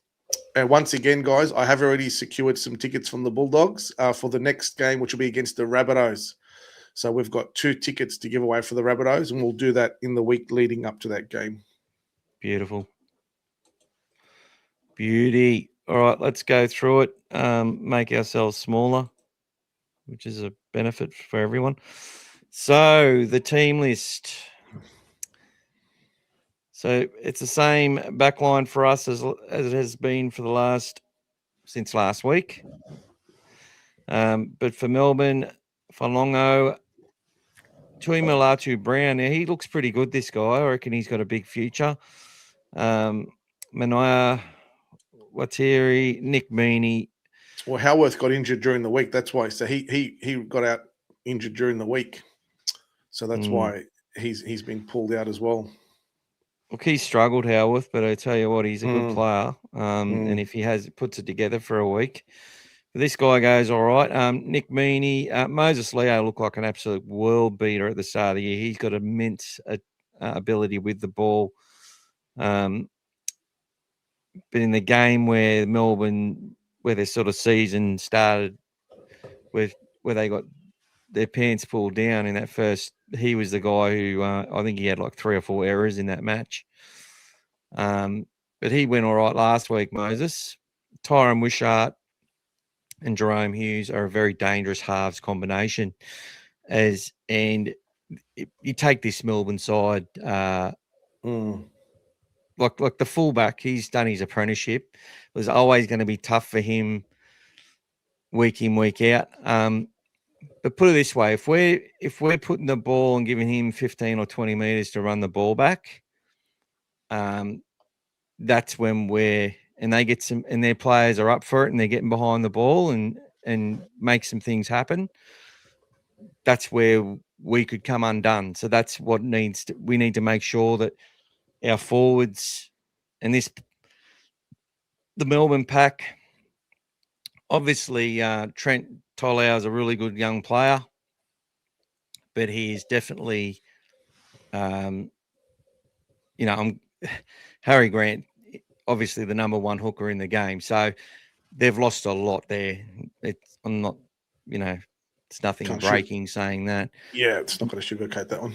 Yeah, Utoi Kamanu, when he decides to play, he generally plays well against the Bulldogs. I don't think I've seen him have a bad game against the Dogs. Well, he hurt us last year in the semi-final. Semi-final last year, he hurt us. He hurt us in the semi-final last year with did. that was that decisive play that put them back in front. I've yet to see him really go good for 80 minutes. So it usually has a really good effect in a part of a match.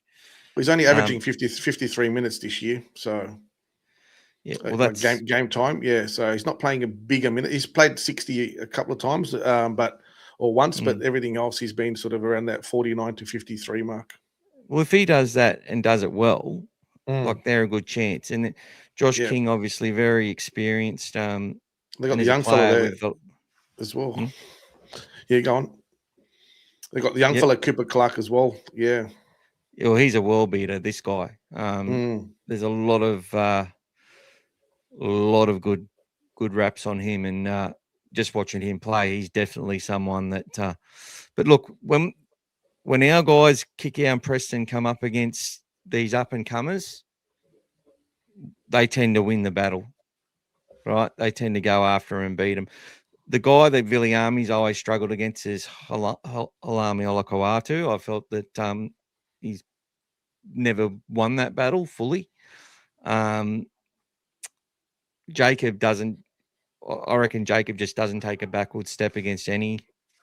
Yep. Oren Keeley, good pickup for the Storm. One of those good tough workhorses who won't stop trying. But as far as class goes, he's not as good as ours. We've got him there, but Cooper Clark, he's a guy who doesn't care about reputations. He's like a Jacob Preston, in the way that he's come through. He's young. He's not afraid, and he just forced his way into that team and is an important part in their side.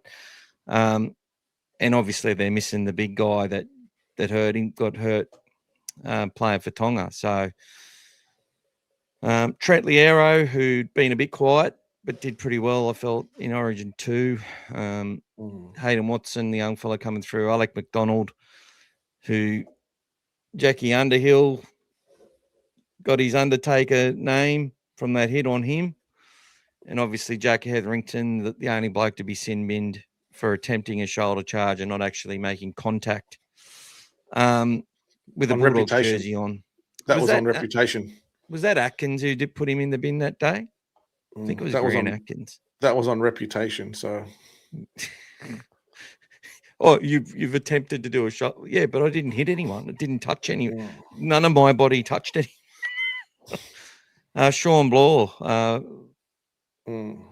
Joe Chan and Angus Hinchy, Davey Mawali, who come from Souths, and they thought he was going to be the next big thing, Stanley Huen and Jai Bowden. Now, the Bulldogs, obviously, same team up to 13. Kurt Mann comes in. As predicted, O'Sullivan drops back to that halves cover. Jed Reardon is the backs cover in the side at the moment. And then you've got Kurt Mann, Josh Curran, Harry Hayes, and AJ Jones. Now, AJ obviously needs to get a run. They need Jack Underhill and Lipboy to probably to play New South Wales Cup to get their fitness up again. Jakey Turpin, I reckon he will play New South Wales Cup. I don't think he will ascend into the team, but he might.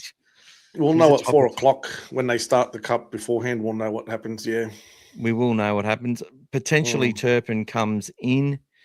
And O'Sullivan actually plays in the halves and lines up with Joey Tayalpa in the halves for New South Wales Cup, just to get another run under his belt and have him ready in case you're only, 1 second away from someone doing an ACL or whatever, and we say that all the time. I also got a feeling that it probably won't happen, but Jed Reardon may need to play back row in New South Wales Cup as well. Although they got Chase Patterson there who's doing really well, the Queensland kid. Come up from Flegg. But mate, Jono's been going good in New South Wales Cup in recent weeks. Been really consistent, scoring lots of tries, having some good moments, a couple of defensive times, just like everyone else. Maybe he becomes the cover this week and to ensure that Jed can get some good minutes into his legs. So that's potentially what could happen there. There is potential for me, for Jake Turpin and Jonathan Seward to go into that 6 and O'Sullivan and Reardon to actually play Cup, just based on the rotation policy needed to have these guys fit and ready for NRL, which is what it's all about. Team stats, head-to-head, Storm leading us 26-23. It's remained a very close ledger, even though Storm have dominated for the last decade and we haven't. Dogs 30, Storm 20. Storm 26. Late stats here from Dave as well. Oh, so Dave's come in with the stats. G'day, Dave. Carraz has scored 5 tries in the last 5 games against Melbourne and has scored a try in each of the last 3 against them. Also, Bulldog wingers combined have scored 11 tries from the last 5 games against Melbourne. Carraz 5, Fox 4, and Jethro 2. Nick Meaney has kicked 15 from 16 against the Bulldogs. Wow. And also, Melbourne have won 10 of the last 12 meetings between the teams. However, Serraldo has a 2-3 coaching record for the Bulldogs against the Storm. So, thanks for that, and Dave. We should have won every game that we've played. Yeah. I think we've, like, when I say should have won, we've got opportunities to have won them. Yeah, we were in the games. And we've had bad things go against us. Yeah. So Sutton's there to make sure that happens again. But because Dave's come into it today, I have to play this. Dave's Deep Dive. Stat of the week. So the stat of the week he actually gave me the other day. And I think that is, I need to get it from him. Sorry about the delay, guys, but it was an early one. Come on. We're on the rotation of Sutton. No, we lost 2, win 1. I've got lost 1.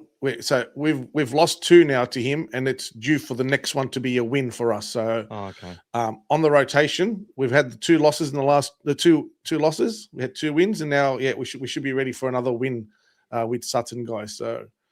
But Serraldo and the guys are very, very well aware of what he brings and the way that he refs against us, and they're going to be ready for that this week. Well, the last time, I said this the other night, but we'll repeat it. We've not beaten the Melbourne Storm twice in a season since 2014, and in fact, in 2014 we beat Melbourne 3 times, also beating them in the semi-finals, a game which no one, I don't think, expected the Bulldogs to win that final. I think we won at 30-0. Is that what happened? Yep. Or we smashed them, which really set things up for us. Well, that was the first 2014, game of the 2015 is the final. last time the Bulldogs have had consecutive wins against the Storm. And the other stat we mentioned earlier on Sunday, guys, was that we haven't beaten a team this year twice when we've played them twice. So we'll get 5 of our last 6 games to finish the year are against teams we've already played this year. So we need to win those games twice against them if we have beat them already. And if we've lost to them previously, we want to beat them second time round. Harry's asking you to post the video, I'm guessing, of Lottie Takiri. Howarth is gone. He wanted him to play because he can't defend. Yeah, mate. We did expose them last time. Double header against the Bunnies. Yeah, that's right. He's a rubbish defender. Mike forgot to say a long time ago, Gas, again, appreciate the Vegas jersey. I look a lot bigger in the gym wearing it. Someone thought I was a Doggies player. There you go, man. Just tell me you're playing the lower grades, mate. And then after they walk away, say, I wish, I hope. Shut down Stefano. We win by 30. I'm just going to go to Pete. Go for it, mate. Pete Bulldog. G'day, Pete. How you going, mate? He's got a question about the GOAT, Bronson Cherry. He knows he's leaving at the end of the season, but he doesn't understand where he is right now and what's happened. I don't either. This is just my gut feeling, Pete, is that he's just having a little break, potentially because we're playing the Storm, or it could have been a little training mishap that happened last week that's ruled him out for a few weeks. They didn't want him to go look for it. Didn't want him to go look for a house up there yet. Yeah, on our expense. Yeah, maybe we'll see him pop up in New South Wales Cup. And look, he's a player with the type of class that if Burton goes down, Critter goes down, Tavalla goes down, it's like we're going to need Bronson, the GOAT, to come out and try and win a comp with his mates. That's what's going to have to happen. And I'm sure he'll try his best, whatever happens. So that's it, mate. If Tupanua was playing again, he could have sparked that fire up with Stefano again. Oh, yeah. Yep. It's all right. We've got Can't other wait players. to see Satilli against the Roosters next week, hopefully. Grant made an immediate impact last week's game.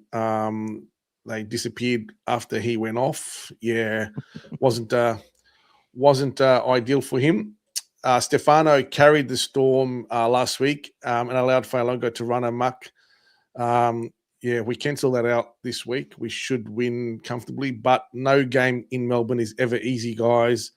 Bellamy's going to be firing them up, bringing them up, getting everything organised. The whole kit and caboodle. It's his final, run at it now. So he wants to knock us down. So, we embarrassed them at Acor a few weeks ago. They want to turn that around. So, we don't want that. Yep. Harry, they want some more videos from you, mate.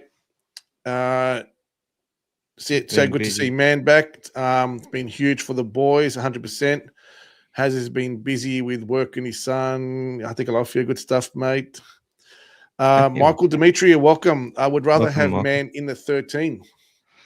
No, he normally plays in the 14. He normally plays in the 14 jersey and comes on as our impact player, unless he's doing the hooker thing to give Bailey a bit of a freshen up to get Bailey through the season. Jamin Salmon has been in our top 3 or 4 players in the last 3 weeks with his job, and even against the Raiders, I think he was the only forward who got over 100 meters with his 12 fingers as well. Yeah, and he's Jamin Salmon's doing well, and then his class with his passing he's not Cameron Murray and he's not Isaiah Yeo. He's not. He's not even bloody Walker, who did a good job.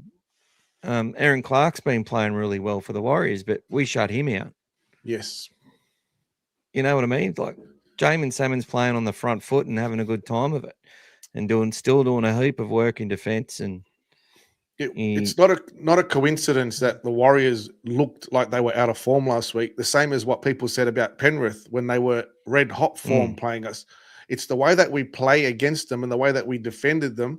We play teams into that frustration and into the errors in what they've done. It's not so much that they've come in there when they've played a bad game. We bring that out of the teams when we're dominating the way we have been with our line speed and everything else that we're doing. We make them look like that. So, and both games, thankfully, we got off to a hot start. We hit early leads. Penrith we were 18-0 and or 16-0, and then against Warriors we were 12-0 after 10 minutes. So then we controlled it from there. Well, what we haven't done well this year is we haven't been playing well from behind. That's the difference in most of those games. When we've been behind by one or a couple of tries, our catch-up hasn't been great this year. And it's been our sort of Achilles heel this year. So that's why it's been important that we get off to those good starts. And again, against Melbourne, I don't mind if you don't score for the first 20, but it's just making sure that you don't concede and you just hold them out and wear them down and then just basically play your game. But if we get off to a faster start, even better. That's the game we did come home in. That's it. There you go. From behind him. There you go. Thought Hot Boy did a good. Yep, go for it. Thought Hot Boy did a good job enough to keep his spot. Maybe Sarah's rotating prospects to get him first grade experience while also getting good game minutes in Cup, which seems like a good idea. Yeah, Stops. As I was talking about before, it's about the rotations and it's about fitness. So he's done well. He just hasn't had long enough minutes, and his fitness will regress just playing that amount of minutes. He's one of the fitter guys in the club, so they've to keep him, so they've got that ability to come on and be NRL explosive for 10, 15, 20, 25 minutes if required. They have to put him back to Cup and stuff like that to give him to give them that longer game time where they can just breathe heavy for longer. And that's all part of it. Like, that's why they just can't keep that. That's why sort of people like Phil Gould are against the 6-man bench, because it just stops them from, it means that they've got to have more players sitting out and not potentially playing rugby league for the week. It's worked out all right in having Cup games that have been after the NRL fixture on quite a number of occasions this year. For our team, it's actually worked out quite well.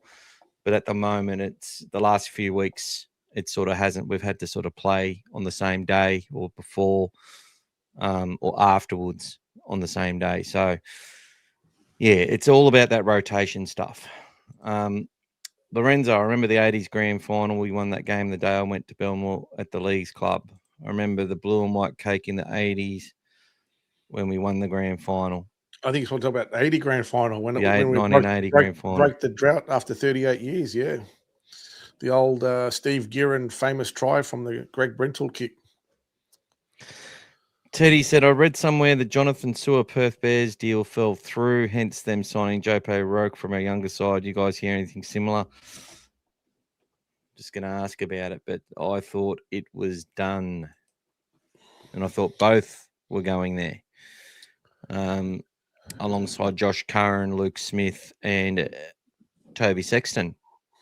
Yeah, 28-4. That was in 2014, Timmy, in that semi-final. Yeah, there you go. Yeah, that's right. Ex-Bulldog Ben Roberts had a shocker, and there was a sickening injury to Corey Payne. Yes. Oh yeah, Corey. The Ducks, the very smart Corey Payne. The Morris brothers were on fire. I was just looking at the Bears lineup today with my sister. Teddy and Sewer wasn't on it, now that I think of it.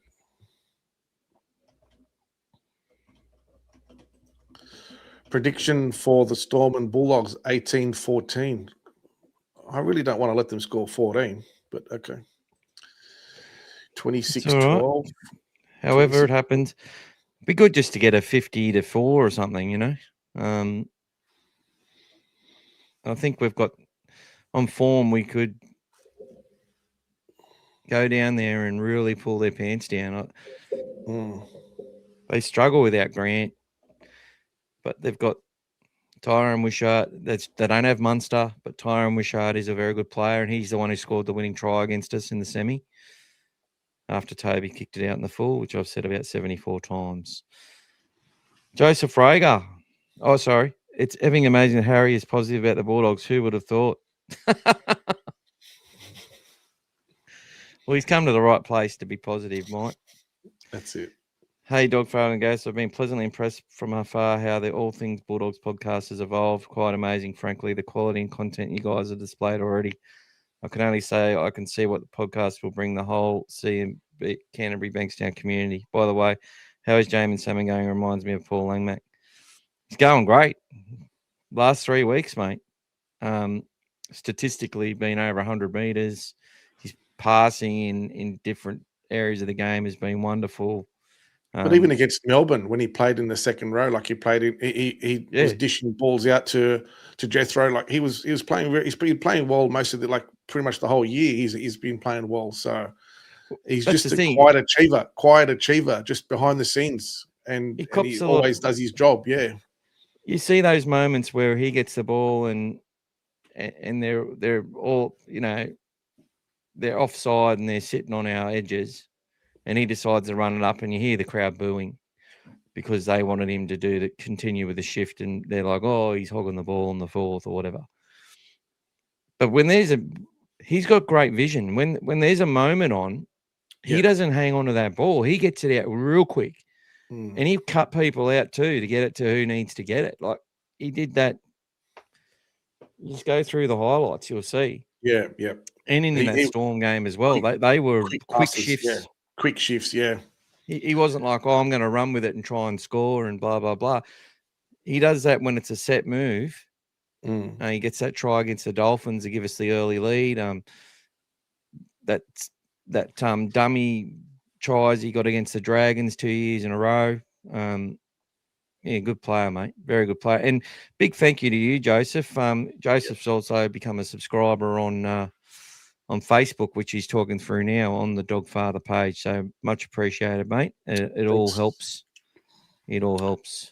It helps people like yourself and everyone else who come on here all the time as well, and all your support makes it very enjoyable to come on each week, guys, a couple of times and share our thoughts with you and hear your feedback.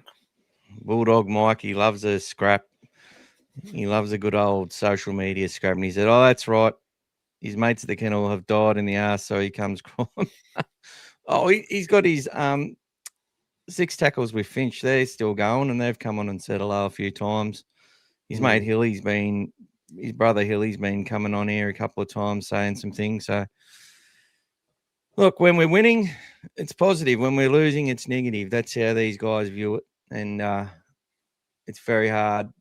They do bleed blue and white, but I just think, as I always say, yep, you can bleed blue and white and look for and sort of play devil's advocate both sides of the coin, and we actually do. You know, when everyone's sitting there saying, "Oh, we should go and blow teams away," we're like, "Well, we're not." Some people I've been called an apologist and all this sort of shit. And it's actually funny because you got the West Tigers podcast, which gets a lot of views because they usually have someone on there who's really angry and really the club's fucking shit and the players are shit and everyone's shit. And then they have someone who's sort of like us. Good cop, bad cop.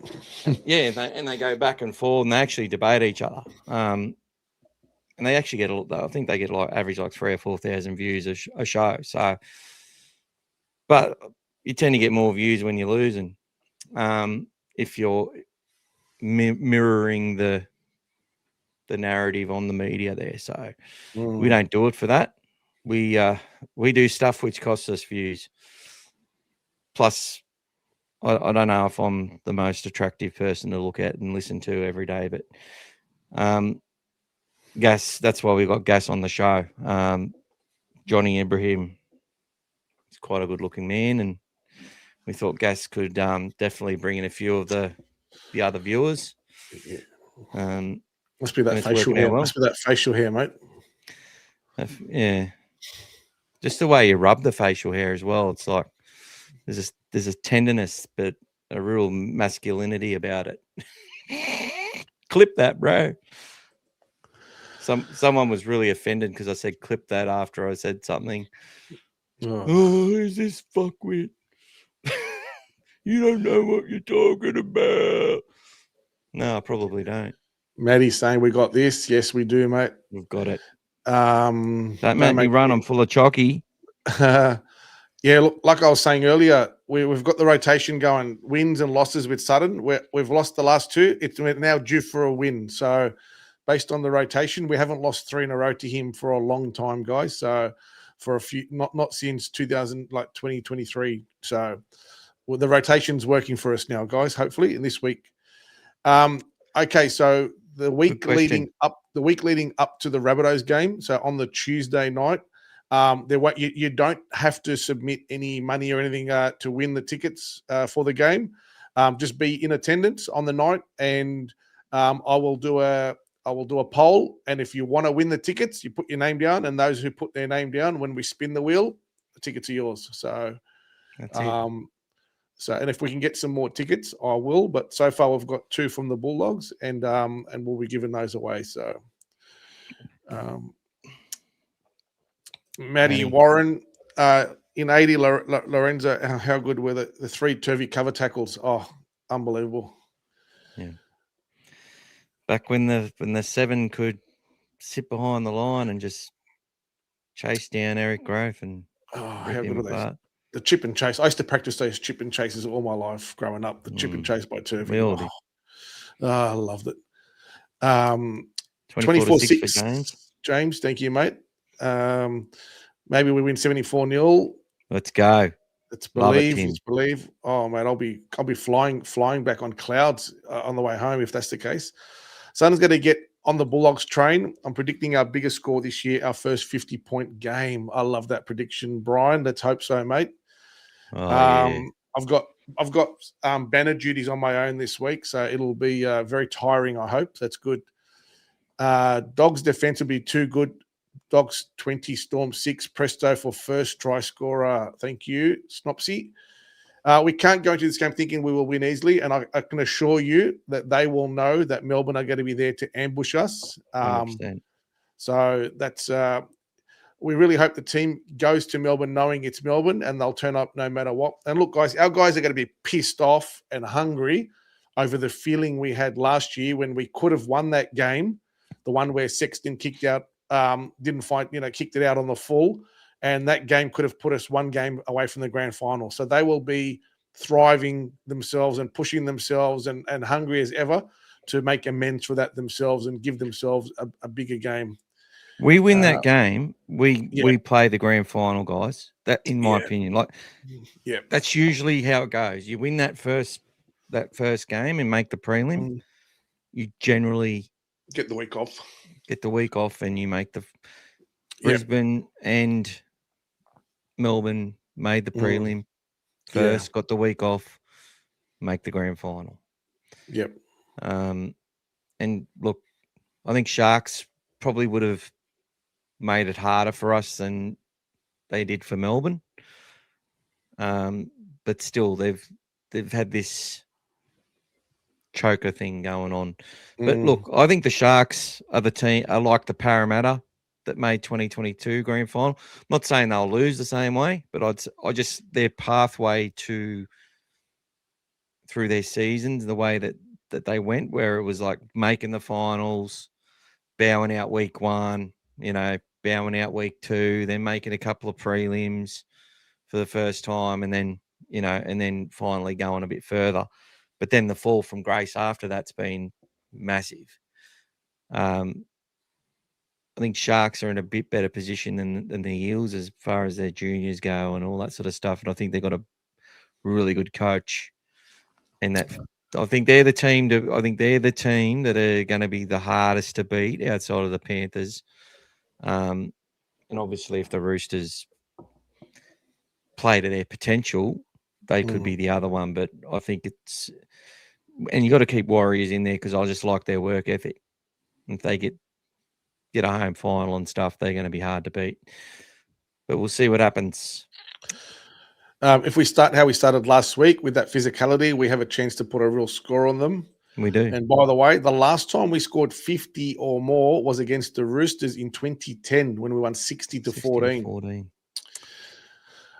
Would love to put a 50 on them, but I don't see. Hopefully, I'm wrong. Yep. 49 nil, maybe. That's all right. Tigers podcast. Can you imagine that tear fest?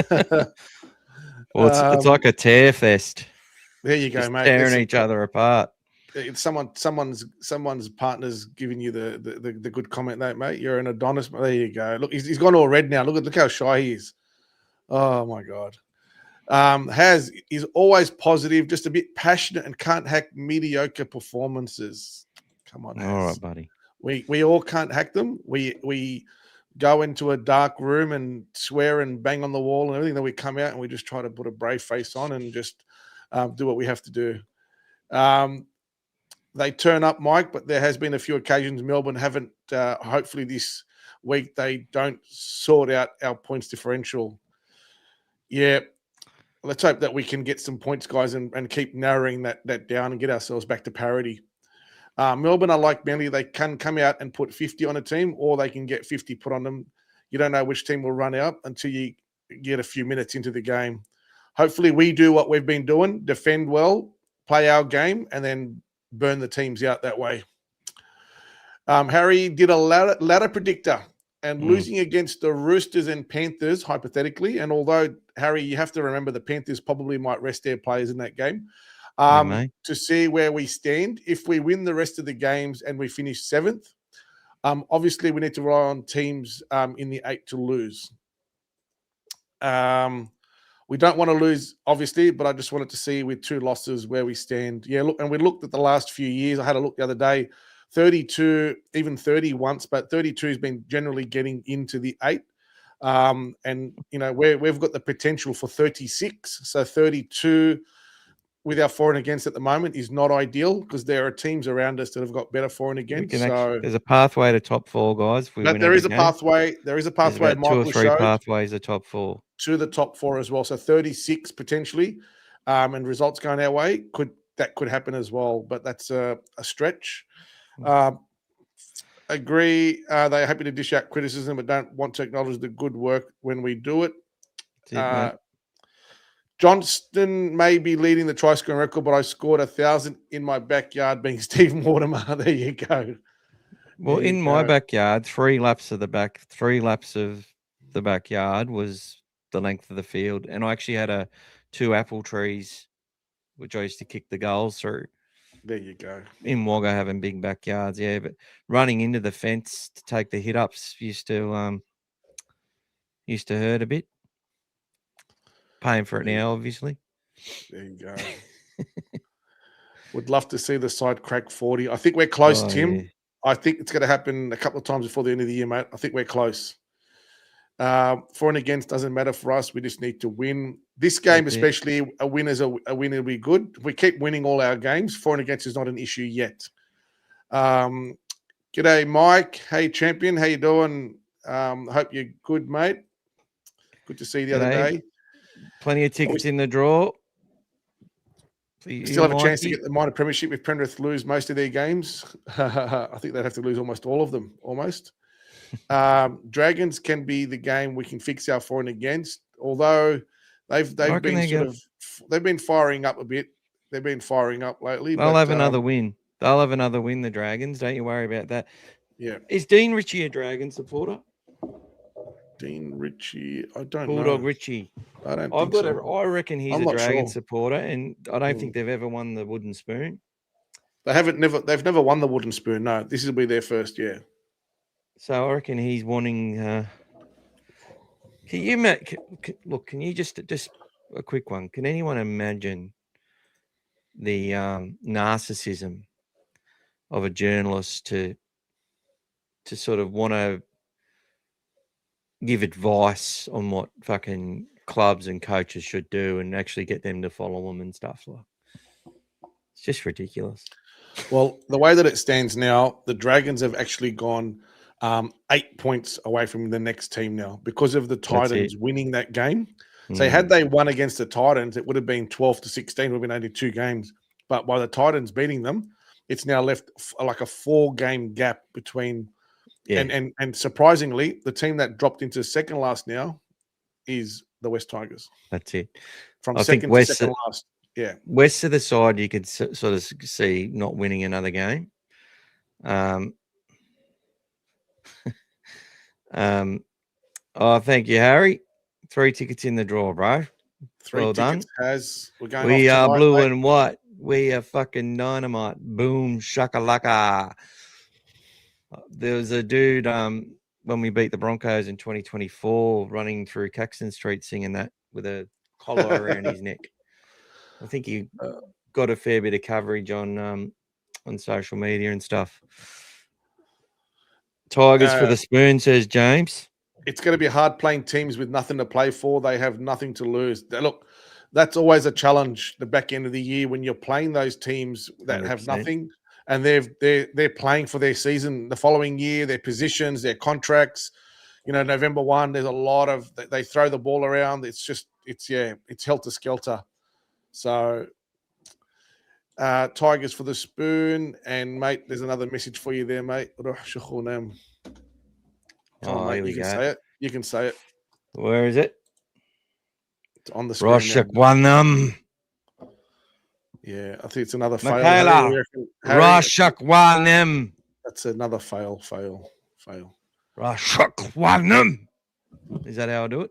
I don't know. I don't know what you're on about, mate. Roshak Wanam. Look, I'll say it for you so you can repeat it. Roshak Wanam. Roshak Wanam.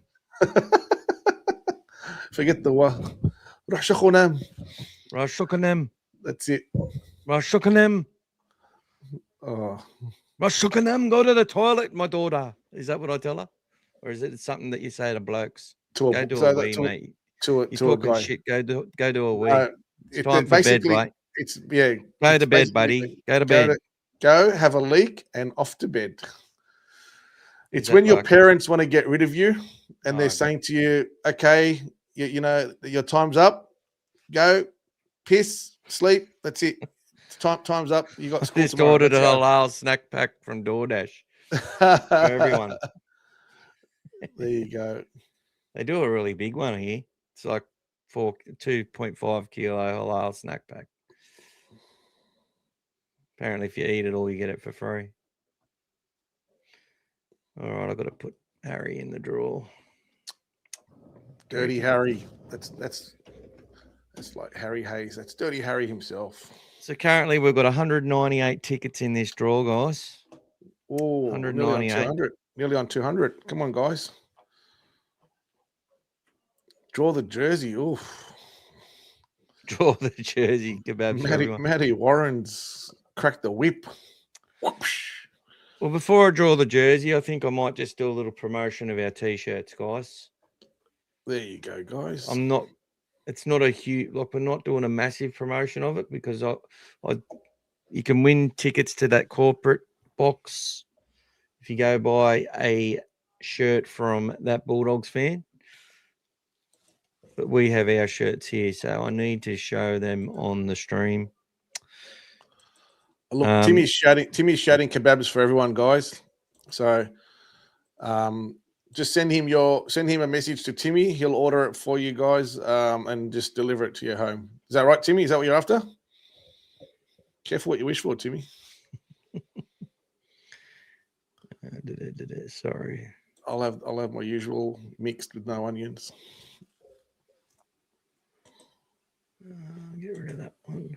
Oh, there we go. There's another 10 in there for you, mate. Check your pay ID. Who's that from? Mr. Teasdale. Oh, you put another 10 in, James. There's 200 tickets in the draw. Well, he's getting 3 tickets. Ooh. I'm giving him 3.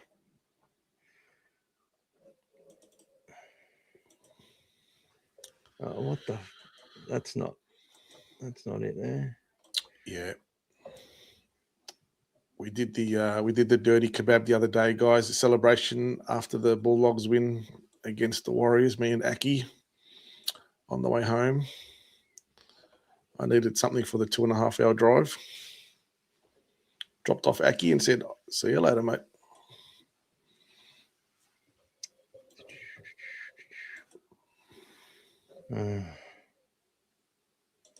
Sorry, guys. I'm just trying to find it, but keep going through everything. Just gonna Brian add- says he's got no idea what you were saying, but even he thinks you failed, mate. Yeah, it's a big fail, Brian. He's Wow. struggling with the ugh and the stuff. Like it's hard to. Yeah, I could never do. I couldn't do Indonesian because I can't get the tongue roll. Salamat pagi. Salamat malam. Guten Tag, ich heiße Gas. Wie heißt du? Guten Tag, Kalasa. Guten Tag, Frauin. Where's our Greek friends? Oh, Daryl Halligan signed card. Sorry, I just got always getting distracted, guys. Do. Kiriaki, Teftera, Titi, Tati, Bimti, Baraskevi, Savato. Anyone knows what that is? Lebanese food is the best. I wonder how Mick pronounces hummus. Why isn't it showing my... Oh, this is so annoying, guys. Why isn't it showing it like at a normal thing? The lamb skewers, mate, fresh off the grill, the charcoal. The showy. It's like it's not allowing me to share it. It's like hiding it. Oh, no, here it is. Here it is.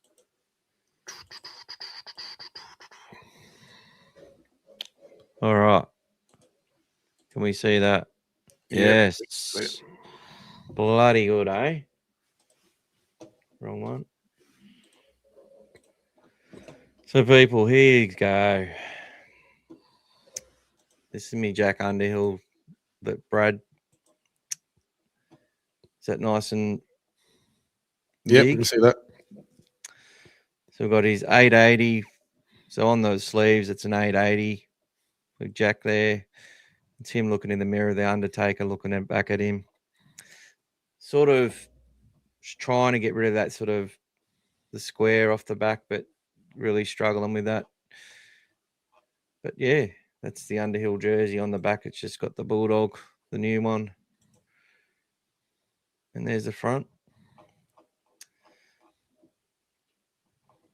So that's it. Although he doesn't like being called the Undertaker though. Doesn't he? Apparently not. No. I think he likes undies. He likes undies. Mm. Well, we'll fix that up for him then. But look, someone might want to wear a shirt. There'll be people like it as the Undertaker, based on his performance. So what's your thoughts on this, guys? Give me your thoughts. This was a concept put together, well, by two people. So the idea with the SC6 to celebrate Critter being put to 5'8", I thought that was cool. We're thinking about why aren't some of our players celebrated like Jordan? That like I'd rather buy Stephen Crichton shirts than Michael Jordan shirts these days. And this is all black, and it's sort of got the Bulldog in the background, like a watermark, sort of not dominant. And then you got Critter in that great photo of him just jumping up in the air, punching the air in front of the Bulldogs crowd. A couple of Bulldogs on the side. I like it. Nothing on the back, nice and clean on the back. I'd have his number on the back. Number 6, SC6 on the back. No, his player number. Somewhere. Oh, his player number, yeah. Yeah, well, look. Somewhere discreet, maybe. Yeah, we could do that. Because you put a hashtag next to it. You can put the hashtag next to it, then do the player number. Well, I've done that with the other ones, and they're sort of like more like the Elite Series ones. We actually got... where's Hasm? I showed Hasm the other day, didn't I? Oh, magic. Is that gone? Oh, there we go.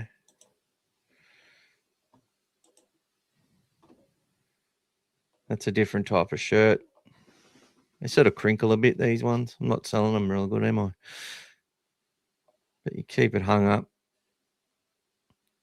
It just tells you his numbers. Bulldog number 605, and he's one of our legends. The one I love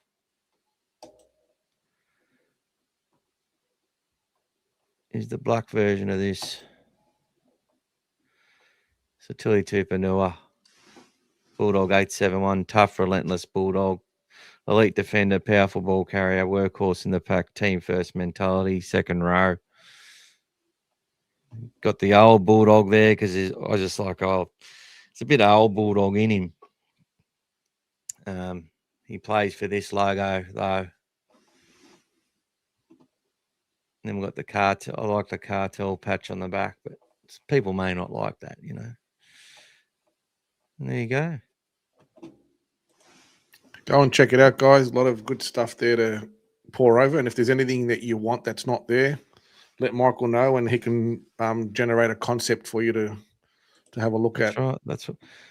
This was another concept. This is the last one we'll look at. The Dogfathers, Clive Churchill medalist. So we've got Paul Dunn, Jim Dimmick, Willie Mason. On the back, I'll probably change that to like a square box with their stats. The stats, obviously, for Dimmick and Dunn are a little bit shady.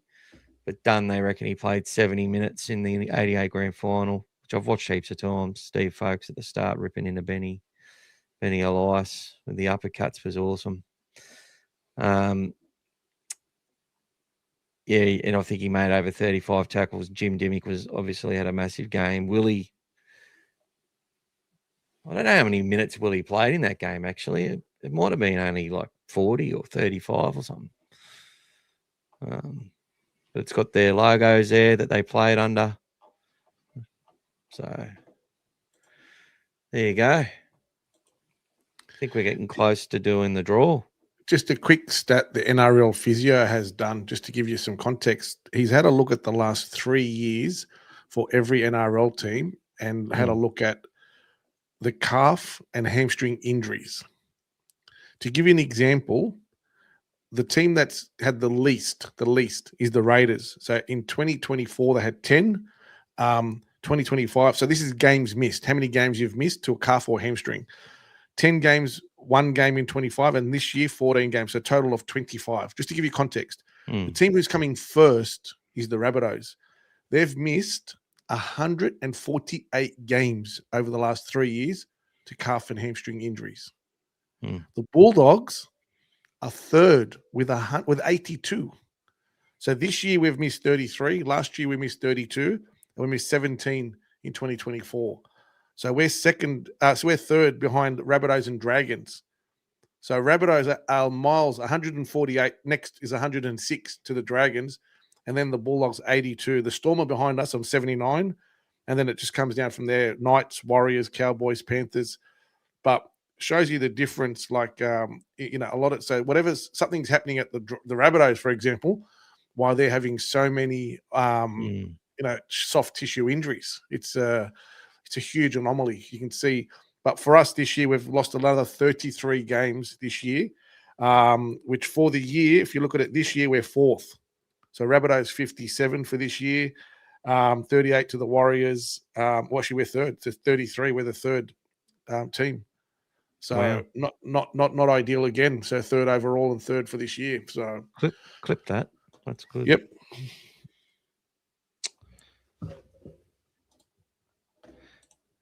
James can't wait for his shirt to be delivered. He's got the Hasm shirt.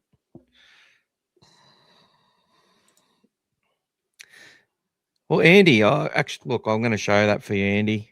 Sorry, buddy. Let's go back to this. Just because I want you to see it, mate. Where is it? So I do have a Presto shirt.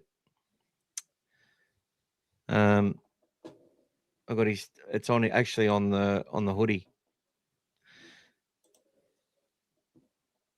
So he's got his tongue sticking out, that happened this year. There's one from where he's wearing the Indigenous jersey, Bulldog 842. It's pretty busy, but I like it. And there's a white version and a black version there. And it's got the cartel picture on the back, which I think looks pretty cool on the white background, especially. But yeah, guys, it's just a look. Obviously, I want you to go and buy Bulldogs merch. But if you want to buy stuff with players, they obviously can't do their own, or they would. There's something preventing this sort of happening, and I'll probably get told to stop it as well. I don't know, but I don't expect to be selling thousands. And that's definitely not the idea. But if you want to tribute to your player and don't feel like doing it yourself, and happy for me to come up with it for you. I'll tell you what I really love is the bulldog in the background looking over him. I love that sort of stuff. That's the sort of ideas that I put in there. I might want the bulldog in the background as a presence, almost like a shadow, that sort of stuff. So there you go. All right. We'll go through a few comments, and then I think everyone's waiting for the big draw. Just wait. Yeah, Brian, just try going to catalogue. If you click on catalogue, it should take you there. But could have also been while I was trying to update things and sort things out. All right, off you go, buddy. Mike's saying that his grandmother makes the best garlic. Timmy loves his El Jana. If anyone else does, The chicken. Undertaker should be folksy. Probably. God, he used to chop them Lorenzo down. loves his Lebanese food, and Andy would love to try authentic Lebanese food, mate. Anytime you're down in Sydney, mate, or let us know, mate. We'll take you. We'll go out. Homemade Lebanese food, maybe the greatest thing ever. Yeah. Timmy loves his Lebanese food as well. Guys, next year, if you come down for the Bulldogs Ramadan festivities at the leagues at the Belmore, they put on a great Lebanese food spread as well, with all the skewers and everything fresh off the charcoal. So really cool. Can't wait for that shirt to be delivered. So Tilly looks good. Make a Terry Lamb one as well, Matty's saying. I'll make them all eventually. Yep. And that's cool. Thank you, guys. Thank you. So now we have the jersey to give away. Now, so what I might do is now buy 200 and, what is it? How much money's in the account? 400 and something dollars worth of tickets.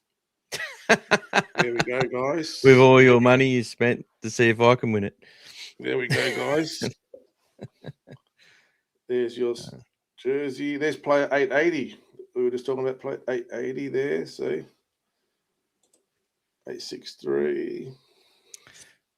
Yeah, Andy, if you wanted something and you wanted the print on the back rather than on the front, we can definitely do whatever you want. You just send me some messages, mate, and I'll get it done up for you.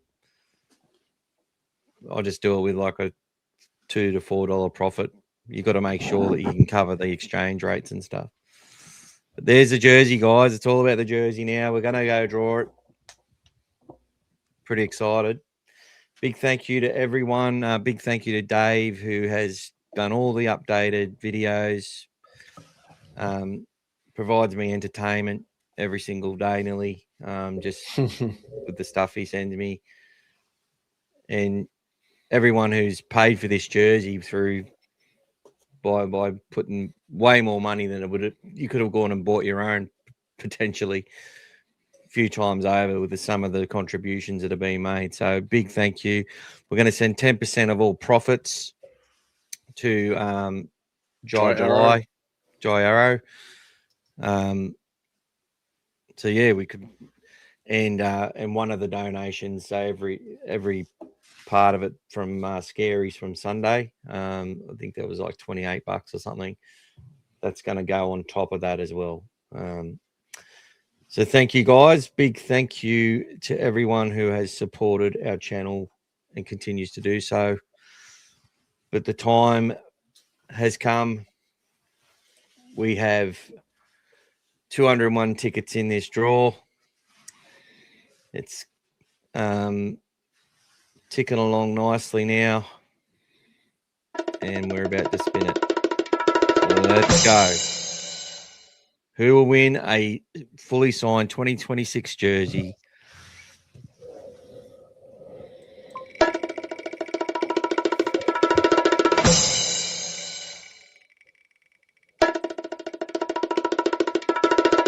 Who is it? David Miller. Dave Miller. Hey. And he Congratulations. Well done, David. That is fantastic, mate.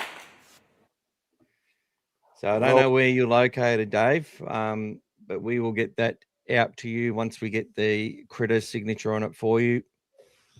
I actually thought old fella Dave was going to win it. I could see his name there.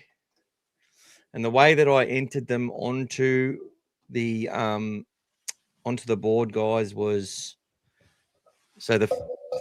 obviously the first person who made the donation in the month of July and the amount of tickets they got, then the next, and I went down in order, and then at different points I just put the Dogfather and Cartel members their ticket for paying for that. And if you were a member and did do tickets, you got an extra ticket each time you made a payment, whether it be through YouTube or Super Thanks, Super Chat, or through Pay ID.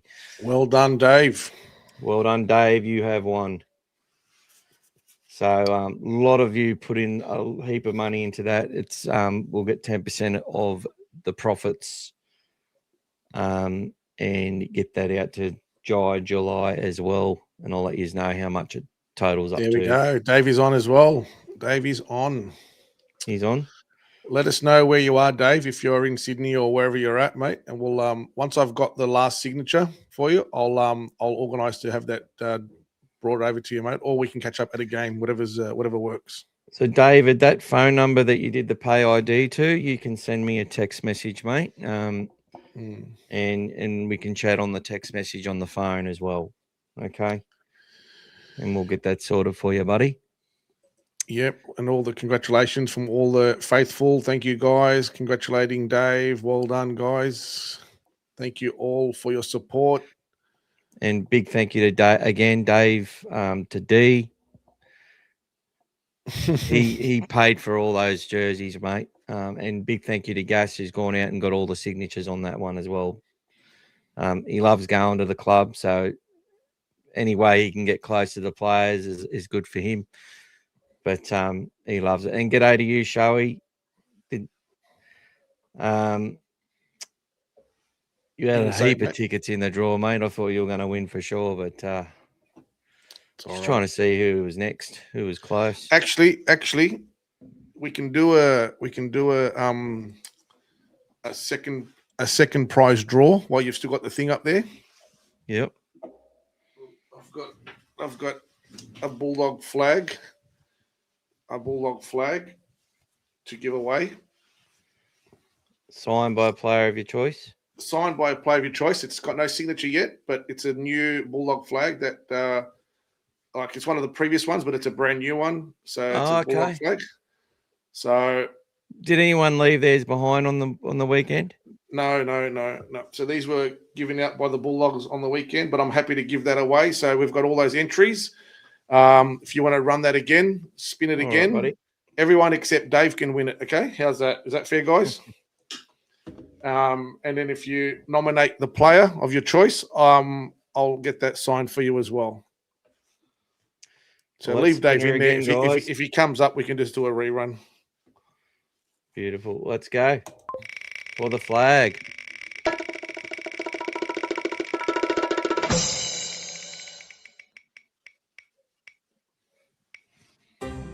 Lucas. Well done.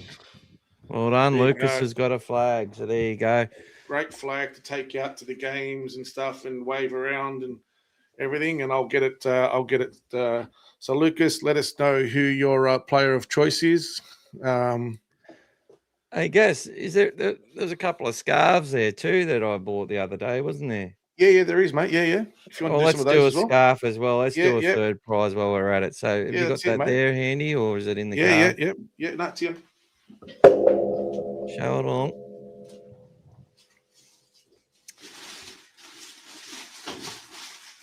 And the merch packs. Have you received the merch packs yet, Dave? Sorry, Gas, he's not there. I sent a bunch of merch packs. Have you got the merch packs yet, Gas? What was that? Sorry. You know the merch packs. Yep. Have they arrived yet? Yep. I've got everything. Yep.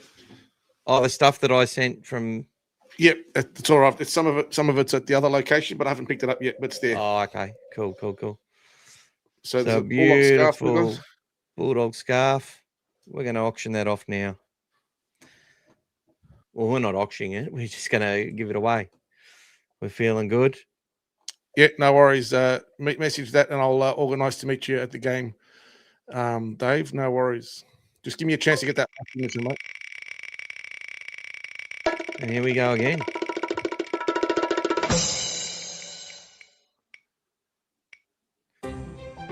Hey, we're redraw. going to do another spin, mate. I knew that was coming. That's why I said don't take him out. Just redraw.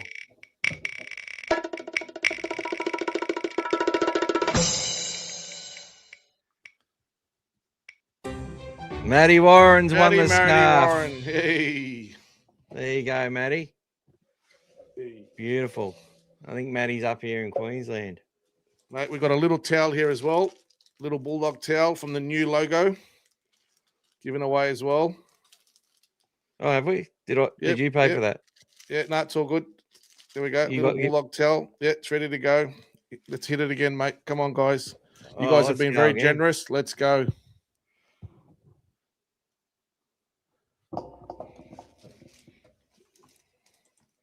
All right, so Matty's won the scarf.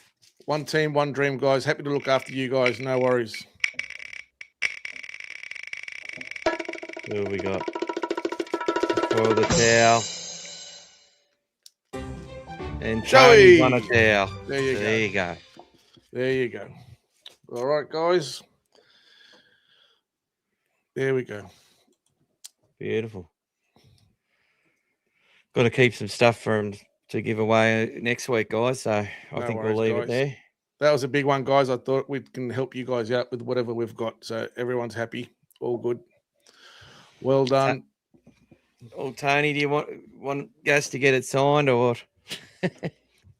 You can work that out with him.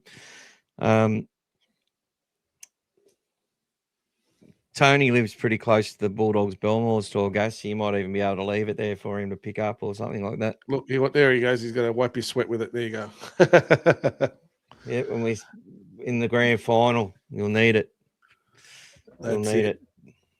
All right, people, that was wonderful. Big thank you to you, Gas. Big thank you to everyone. Anthony, you had a ticket in there too, bro. Everyone who's a Dogfather member or above had a ticket. But thanks to everyone who had a real crack today. Much appreciated. Score predictions, I think the Bulldogs to beat the Storm. 31 points. 31 points to 6. With the Dogs upsetting Gus, kicking a field goal before half-time to go up 21-0. And then we just cruise home, thinking we're going to get 40, and we just don't get it done. 74-0 would be great. Yes. Thank you so much, everyone. Big appreciation to you all. We'll play Braiths or Wanker on another night, but we will play the end of the All Things Bulldogs theme song. That's it, guys. And we might even get some more content out before the end of the week. But if you are interested in shirts and stuff, please send me a message. We don't really want to advertise it heavily. Not quite yet. When we're favourite, we win ugly. That's it. Well, we're going to go out there and play like the Dogs of War. These boys are going to go out there and win that. They're going to win that forward game again. Sutton's not going to come up with crap, ridiculous things that he comes up with. And our guys are going to get it done. So let's go. Thank you so much, everyone. Thank you, Gas, for sharing that your criminal escapades to get into the grand final. They'll be knocking on your door. Don't you worry about that. They're all tuned in. A man's got to do what a man's got to do. That's right. Bulldogs club first. That's it. That's it. I didn't hurt anyone. Didn't take anyone's spot. Look, if you didn't make it that day, we may not have won. I didn't take anyone's spot either. See? There you go. Thanks, everyone. I'm going to end the stream now. Stay strong. Keep it going. Let's go, Bulldogs.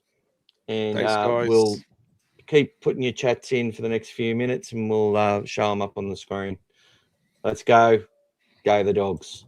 Thanks, guys. Thanks, Cass.